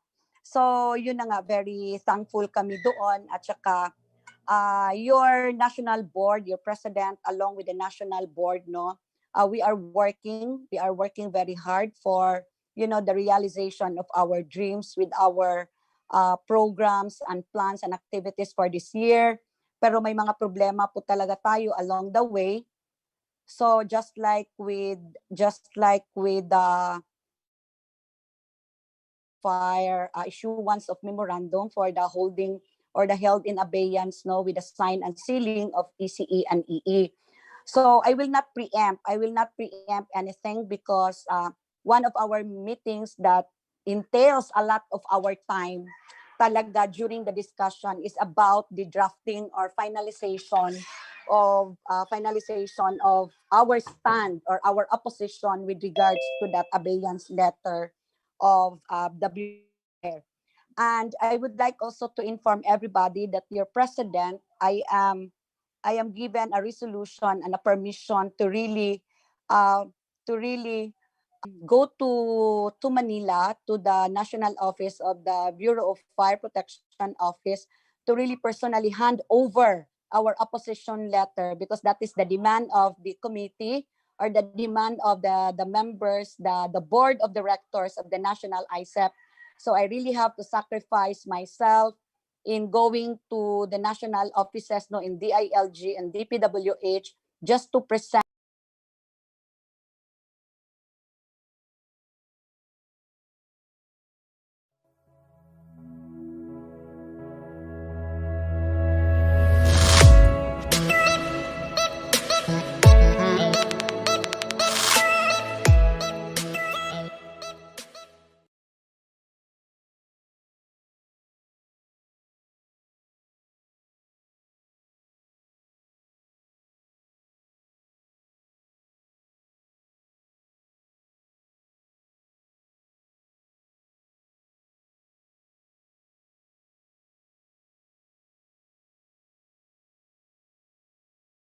doon sa ating opposition.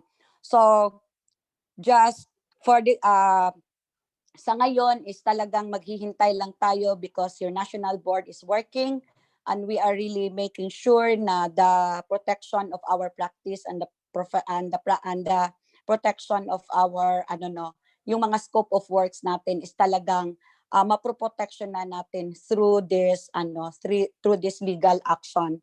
And another thing is yung mga pinagagawa ng national ngayon, we also issued we have issuances of administrative orders, no, para po ma-streamline natin yung ating mga submission addressed to the governors, to the treasurers, and as well as to streamline some activities and procedures po sa national. So with that, I would like also to inform everybody na we have new members in our organization, because last March 4 po, merong online oath-taking na nagaganap sa mga ECE at saka ECT. Yung hindi po nakapag-oath-taking last year because of the COVID, no? Pero ngayon is na-materialize yung schedule natin last 4. So we are expecting more new members in the family. And of course, no, we will welcome them as a new members. And another thing is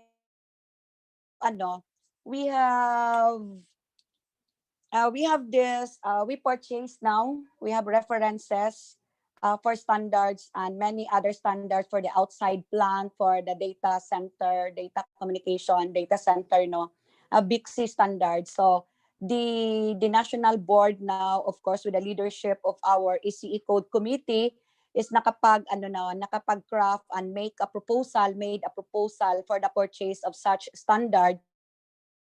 To announce you all na the national board already give its approval for the purchase for us to craft another code na naman, another code of standards no for the outside plant and for the instrumentation and control and many others pa coming our way. So yun po yung mga ginagawa po natin, and I would like also to announce you in advance that our mid-year convention this coming June 4 and 5, it's a 2-day activity, but it will start in the afternoon, masyadong late afternoon sa Pilipinas, and that would be 5 p.m. So medyo maaga, 1 p.m. siguro dyan, or 12 noon dyan sa Middle East. So, but what is new in our mid-year convention, I will, as your president, I am asking your benevolent support for our upcoming activities, because this time we are not giving it for free, because we have also to understand that the national is, along with the IECEP secretariat and all other activities though pertaining to the realization of our plans and activities, we need funds, and we all know that. So this time it's minimum, the amount is minimum, and I guess this is a professional organization, and basta makikiusap ako sa inyo to please have your support on that activity, kahit na po umaapaw na po yung mga CPD points natin. Show your support to the national para po ma-carry out natin yung lahat po ng gusto nating mangyari for this year, because we are running out of, parang nahihirapan, ay siguro meron man pero medyo hindi na po talaga ganun ka-fluid, ka-liquid po ang ating because of the pandemic, and we even wala tayong mid-year convention last year, and the EAGM we gave it totally for free. So hopefully po susuport June 4 and 5, then hindi ko na, because this is not about preempting of the activity. So we have a registration fee of 1,000 pesos. Only 1,000 pesos, and for the chapters, I will be issuing another administrative order for all the governors to have may scheme tayo na bago, kasi alam ko marami na ding nahihirapan na mga chapters of giving up on activities like this, no, giving all for free.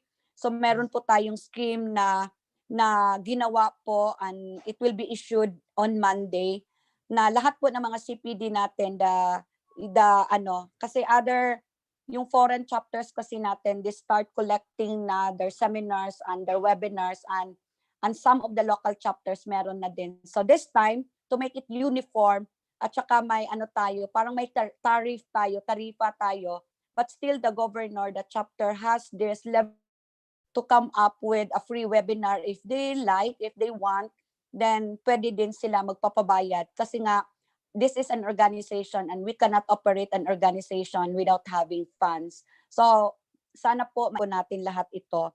So again, dami pa po sana, pero we still have another guest siguro this evening. So nakikita ko andyan sila Sir Agatep, andyan po yung BECE natin in fact this afternoon along with our board meeting. So I would like to thank their presence for all your support up to this time. You are being so constant to IECEP sa lahat po ng mga ginagawa ng IECEP, mapa-local at mapa-national. So maraming salamat po, at again, my congratulations for another successful collaboration for IECEP Qatar and IECEP SOCCSKSARGEN. Sana po we still have many collaborations coming our way with the other chapters, no, na kailangan pa talaga natin i-collaborate para po medyo mabubuhay po yung other.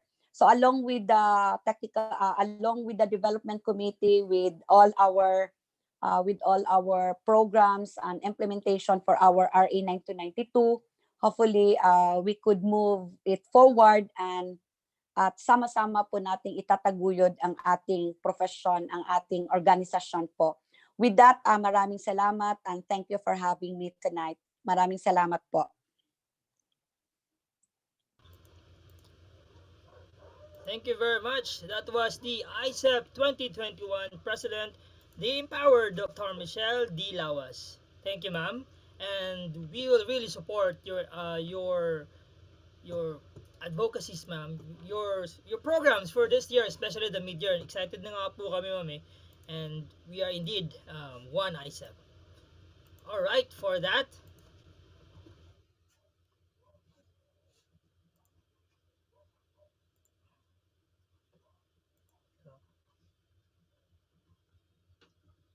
May, may I ask for the technical team to allow me to turn my video?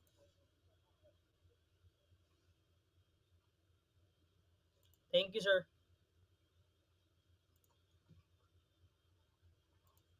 Hindi ka naka-video. Opo. Bakit? Ah, Allowed minsan naman lang, lahat. sir. Ha? Hold on.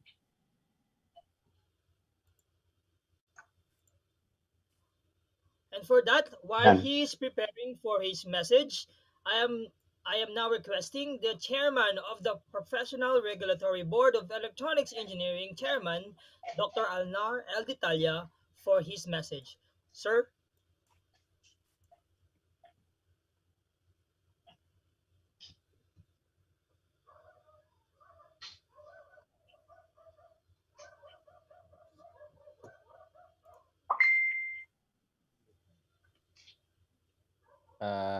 Good evening. Siguro, paki-unshare yung nakashare para malaki-laki yung video natin. Yun. Okay. So, thank you for inviting us. This hot topic nowadays, not just because this particular practice is in demand, even in our own comfort zones. No?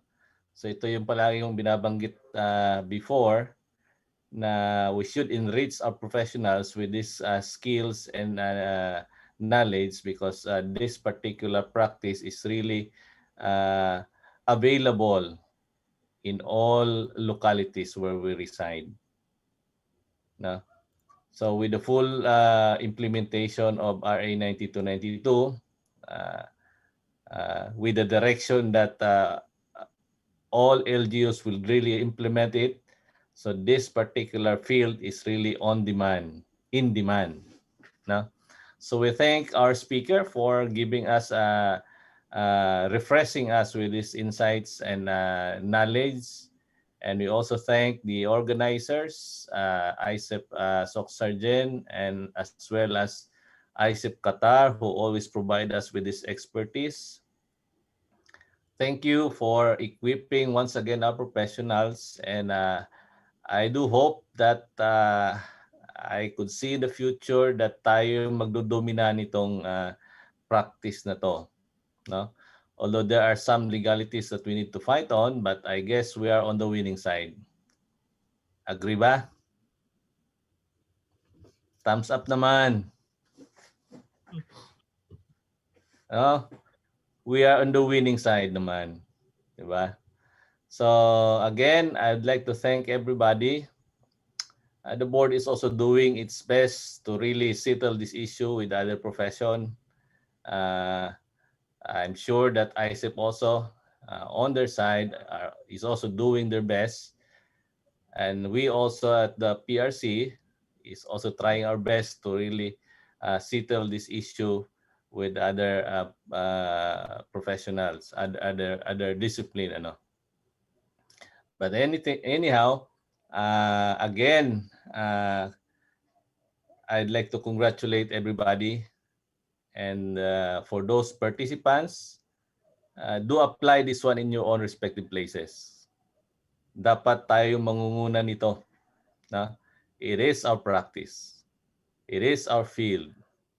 And we should equip ourselves with this. Otherwise, somebody will take it from us. We should show to them that we are capable of doing this. Na? So, that's a challenge. And maraming thank you na. No? So, pang-ilang thank you na yung nasabi ko kanina. But anyway, good evening and keep safe and God bless us all. Thank you, Doc Alnar, for that challenging po masyado. Very challenging message. To proceed, we have another member of the Professional Regulatory Board of Electronics Engineer, Engineer Herminio J. Orbe, for his message. Sir?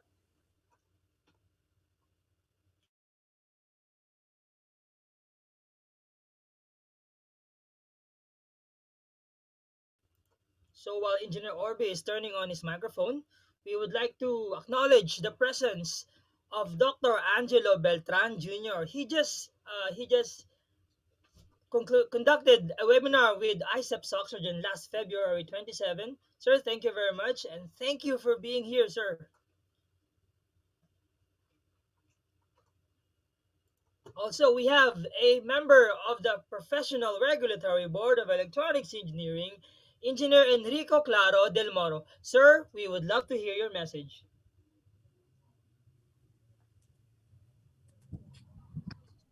Good evening to everyone. Magandang hapon dyan sa inyo sa Qatar and all those who are in the Middle East attending this webinar from webinar collaboration from SOCCSKSARGEN and Qatar. And this seminar is very good. Thank you very much for this seminar and for the speaker. We just have alam naman natin yung situation natin ngayon with regards to fire, ano? Yung talagang sa atin lang is basically fire detection and alarm system, FTAS, no? So everything that is electronic dun sa fire detection and alarm system, yun yung sa atin. Kasi kanina I'm listening dun sa questions at nabasa ko din yung iba. May mga questions on fire extinguisher, may questions on sprinklers, my questions on compartmentalization. So these are basic knowledge. So hindi natin ito i-claim na sa atin kasi the other engineers can also do the same. No? The fire extinguishers, pwede natin sabihin, gawa yan ng mga chemical engineers. Basically chemicals yan. No?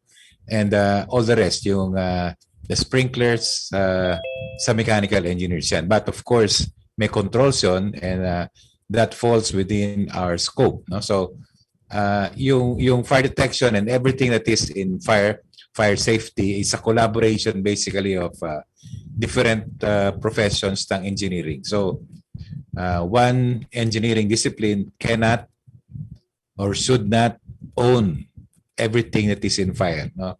So tayo, pwede tayo mag-design ng fire detection and alarm system. May controls tayo na sprinklers, but the ME should do the sprinklers. No? Yung compartmentalization, it's good that we have an idea about that, but ibang tao yung magde-design nun. No? Baka mas appropriate yun sa mga civil engineers and siguro para malagyan siya ng fire suppression na chemicals, other engineers din yung magko-collaborate on that matter. So, we have to be worried about this.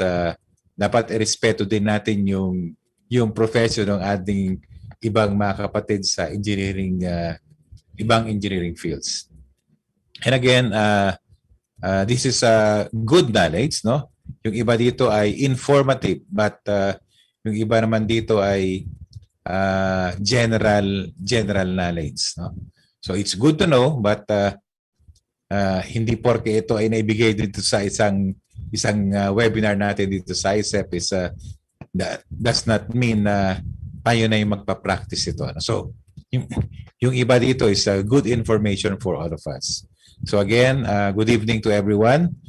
For those in the Philippines, excuse me po, tumataas na naman po yung ating COVID cases, ano? For this day, we reached 5,000 and dapat po ay sumunod tayo dun sa health protocols na ipinapatupad po sa atin. So, ako I travel a lot of different places and ang observation ko talaga is roughly mga 20% lang or lower pa yung sumusunod talaga dun sa health protocols, yung tamang paggamit ng face mask, yung paggamit ng face shield, paghuhugas ng kamay, and the distancing, no? It's high time na balikan natin yon at ibalik natin dun sa sistema natin yung ganong sitwasyon, no? We are not yet we're not yet safe, no? Maski na nag-start na yung vaccines, slowly mabagal siya, no? And we have to wait na makumpleto natin ito. So meantime, dapat sumunod tayo muna sa health protocols, no? Ay kailangan tayo ng ating bansa, no? Hindi pwedeng maubos tayo because of this pandemic. Magandang gabi po muli sa inyo. Thank you very much, Engineer Del Moro. And now we also have the presence of one of our VIPs, Engineer Romulo R. Agatep. Sir, we would love to hear a message from you. Yeah, okay. Good evening sa inyong lahat. Okay. To like to acknowledge, of course, the hardworking IECEP Governor, Governor Michelle. Of course, to the Governor of the two hosts for tonight, Governor of SOCCSKSARGEN, Governor Tanya, and Governor of Qatar, Governor Kensley. And thank you very much for again inviting me on this webinar. Of course, I'd like to thank the speaker. He has a very informative topics for tonight. I learned a lot since the time that you were inviting me on the several seminars and webinar. I started to learn again, no? The basics of our profession. So thank you, Edward. Of course, I'd like to thank the very energetic MC we have tonight. It makes this webinar lively. That's a very good things of doing things. No? Thank you. And tomorrow, on not Monday, I think that's the first anniversary of lockdown in the Philippines. So as Engineer Rico has said, let's all follow the protocols. Let's keep safe until such time that we are all vaccinated. Let's follow all the things that the government is saying to us. And let's fight this COVID with all the might of the electronics engineers. So again, magandang gabi sa inyong lahat. Magandang gabi sa Pilipinas. Magandang hapon sa Qatar. At maraming salamat again for inviting me. Thank you. Thank you, Sir Agatep. Thank you for the compliment, sir. Sino ba namang hindi ma-inspire, sir? Andito ka ngayon as sa panelist. So talagang gagalingan talaga namin, sir, for you. So thank you very much, sir. We are indeed also grateful for your contributions to the organization, sir. No one can deny that, sir. Thank you very much also for your reminding us to stay safe and to keep safe. Kasi po, baka naman, ewan ko lang kung it's a good thing if we celebrate the happy lockdown anniversary. Baka kasi, di ba? Baka, ano yan, every year may lockdown. Hindi naman. But anyways, thank you very much, sir. Now, this time I am asking the panelists to turn on their cameras for our picture taking. And while we are currently turning on our cameras, I am requesting our technical team to please post now the evaluation link with the attendance and the seminar evaluation link on the chat box for our participants to fill out. Yan. So, GovTans, teka nga muna, matanong ko lang, sino ba pwedeng mag-screenshot sa atin? Sige, ako na po. I-screenshot. May mga ibang team na rin na nag-screenshot. So, please turn on your camera. Windows split screen. Kaya niya yan. Hintayin lang natin. Yung iba. Okay. Kasi habang nag-fill out pa yung mga participants natin. And participants, don't forget that we are going to submit our attendance link immediately after this webinar. In accordance po yun sa ating IECEP Council. So please fill out the soonest time possible. Kasi we are going to submit it later tonight. Abay, habang kayo po ay tulog na, ang mga post-accreditation team namin ay nagtatrabaho pa para po to accredit our 3.5 CPD units. So, ayan, teka nga muna, saan na nga pala yung link? Link daw mga technical before we take the picture. Ayan, habang tina-turn on ni Nag-on pa naman sila.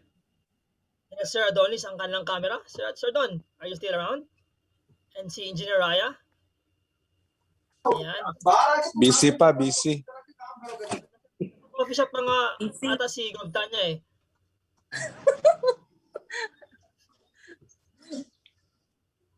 Okay, picture muna. Wait. Okay, para ano. Ready. May dalawang pages tayo ha. Smile lang po. Okay, ready. 1, 2, 3. Isa pa po. Keep smiling. 1, 2, 3. Next page. Kala ko 2 pages. 2 pages eh. Ready. 1, 2, 3. Okay, thank you. Wait lang. Yung link daw po nasaan na? Wait lang ha. Habang tayo tuwang-tuwa nagpapa-picture, sila po naghahanap ng link. So, hintayin lang po tayo saglit ha. Habang ipi-paste pa po yung link ninyo. Nagwawala na ang mga tao. Oo nga eh. Para sa larin, hindi mo pa pinaste. So please fill out the soonest time possible kasi po isasara po namin ang botohan eh. And isasara po namin ang ating attendance 11 PM po tonight. Okay? Para po makatulog na kayo ng maaga. Dahil po yung post accreditation team natin ay sila po yung magpupuyat para i-gather po yung information at isasubmit po sa ating CPD Council. To proceed. Teka nga muna, i-share ko lang muna itong aking presentation. Ako nang ma-share ng link. Wait lang. Sige sir. While the governor of IECEP Qatar is sharing his link, we will have the closing remarks. His charisma is second to none. Mahal na mahal namin to. And he represents everyone of IECEP Qatar. Ladies and gentlemen, the IECEP Qatar Vice Governor for External Affairs, Engineer Jofil Apali. Sir?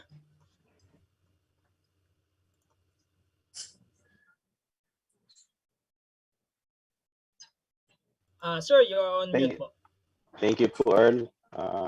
Parang pinapataba mo naman ang atay ko. Lalo magkakaroon ako ng fatty liver nito. Galing mo talaga. Anyway, thank you everyone. To our valued guests, especially to our National IECEP President, Dr. Michelle Lawas. To the board of ECE, headed by Dr. Alnar Detalia, the chairman, and then the members, Engineer Enrico Del Moro, and then Engineer Hermie Ololbi. Engineer Romulo Agatep, past IECEP National President. To all the BOTs and officers of Team Turix for IECEP SOCCS headed by Govtania, and then our very own Governor in IECEP Qatar, Governor Kens, and to all attendees who made this webinar successful. Have a pleasant good afternoon there here in the Middle East, and good evening back there in the Philippines. We have just concluded another box office hit webinar brought to you by Team Turix. I hope that everyone learned something from our resource speaker and enjoyed this online collaboration, a topic that is very apt this month. Through this webinar, we know we should have now earned the knowledge how to eliminate one leg of the fire triangle to prevent fire to start. And in case of fire, how we should react, prevent loss of lives and properties if applicable. These are learnings that are applicable not only during the fire prevention month, but all year round. The various NFPA codes and standards were also shown that enlightened us about the standards and practices related to fire safety. This is helpful to those electronics professionals practicing in the fire safety industry. All these learnings will have properties, especially in this time of pandemic that mostly keep everyone indoor. So thank you all for your presence, patience, participation, and for being open-minded. Congratulations again to Team Torix in our first collaboration of the year, another blockbuster webinar, the first series of the back-to-back webinar collaboration from this team. So see you next week in our second offering of the back-to-back webinar featuring Dr. Michelle Lawas, our IECEP National President. Again, thank you everyone and have a nice evening and keep safe. Help fight COVID-19 by following the safety protocols. Thank you. Thank you, Mr. Charisma. Thank you, Mr. Engineer Joe Filapale, for that Charisma wonderful talaga. Siyempre sir, tayo-tayo na naman ng ano ito. Tayo-tayo na naglolokohan, nagtutulungan dito. Pinapataba mo talaga ako eh. Sir, thank you very much. Narinig niyo sinabi ni sir ha. Nick, we cannot prevent them because they are on fire. The women are on fire. For next week, we have a special speaker, no other than our IECEP National President, Dr. Michelle D. Lawas, for the March 20, 6 p.m. Philippine Standard Time webinar, Women Leaders in Engineering, Achieving an Equal Future in the Time of Pandemic. Live po yan via Zoom and via IECEP National official YouTube channel, just like you are tuned in right now. So do not forget to subscribe to our channel and click the bell button to get the latest updates and all our webinars and everything going on in IECEP. Okay ba, Sir Jopil? Pasado? Galing mo talaga. So please be back next week. And still, open pa po yung registration natin until Wednesday, I believe. And so please, it is we can register via My IECEP po. So open your My IECEP account and register in Sipansa for our attendance link kasi inaayos lang po.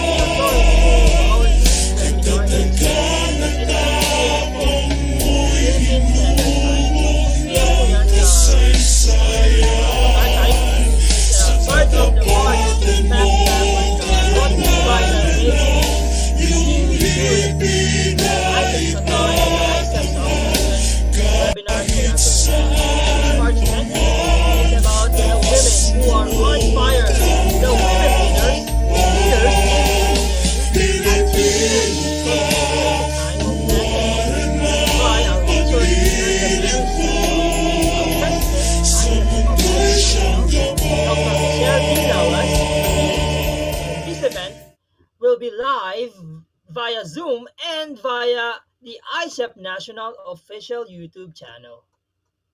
So see you again next week. Sorry, ganito na lang.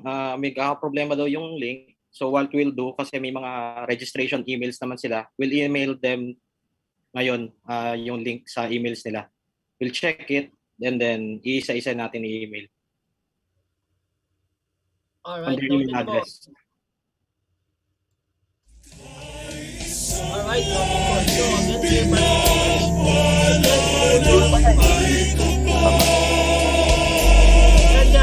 evaluate send po sa inyong mga emails. Send po sa mga emails at please tune in po sa ating. Thank you very much also for the support behind this webinar to make it possible. We have our team leader, Engineer Erton Simon. We also have the IECEP SOCCSKSARGEN Technical Committee Director, Engineer Raya Padova, and we have the IECEP Supervisor, DJ Brenda, and also yours truly, the IECEP SOCCSKSARGEN Technical Committee. This has been your host, Earl June L. Heraldez. See you again next week. Okay, have a great night and have a great life. Thank you very much. Do not forget to say thank you to our organizers and our speakers. So see you again next week. Thank you. Good night.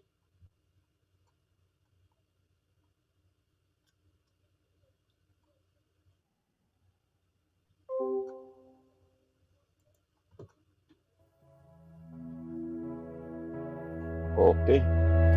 Congratulations.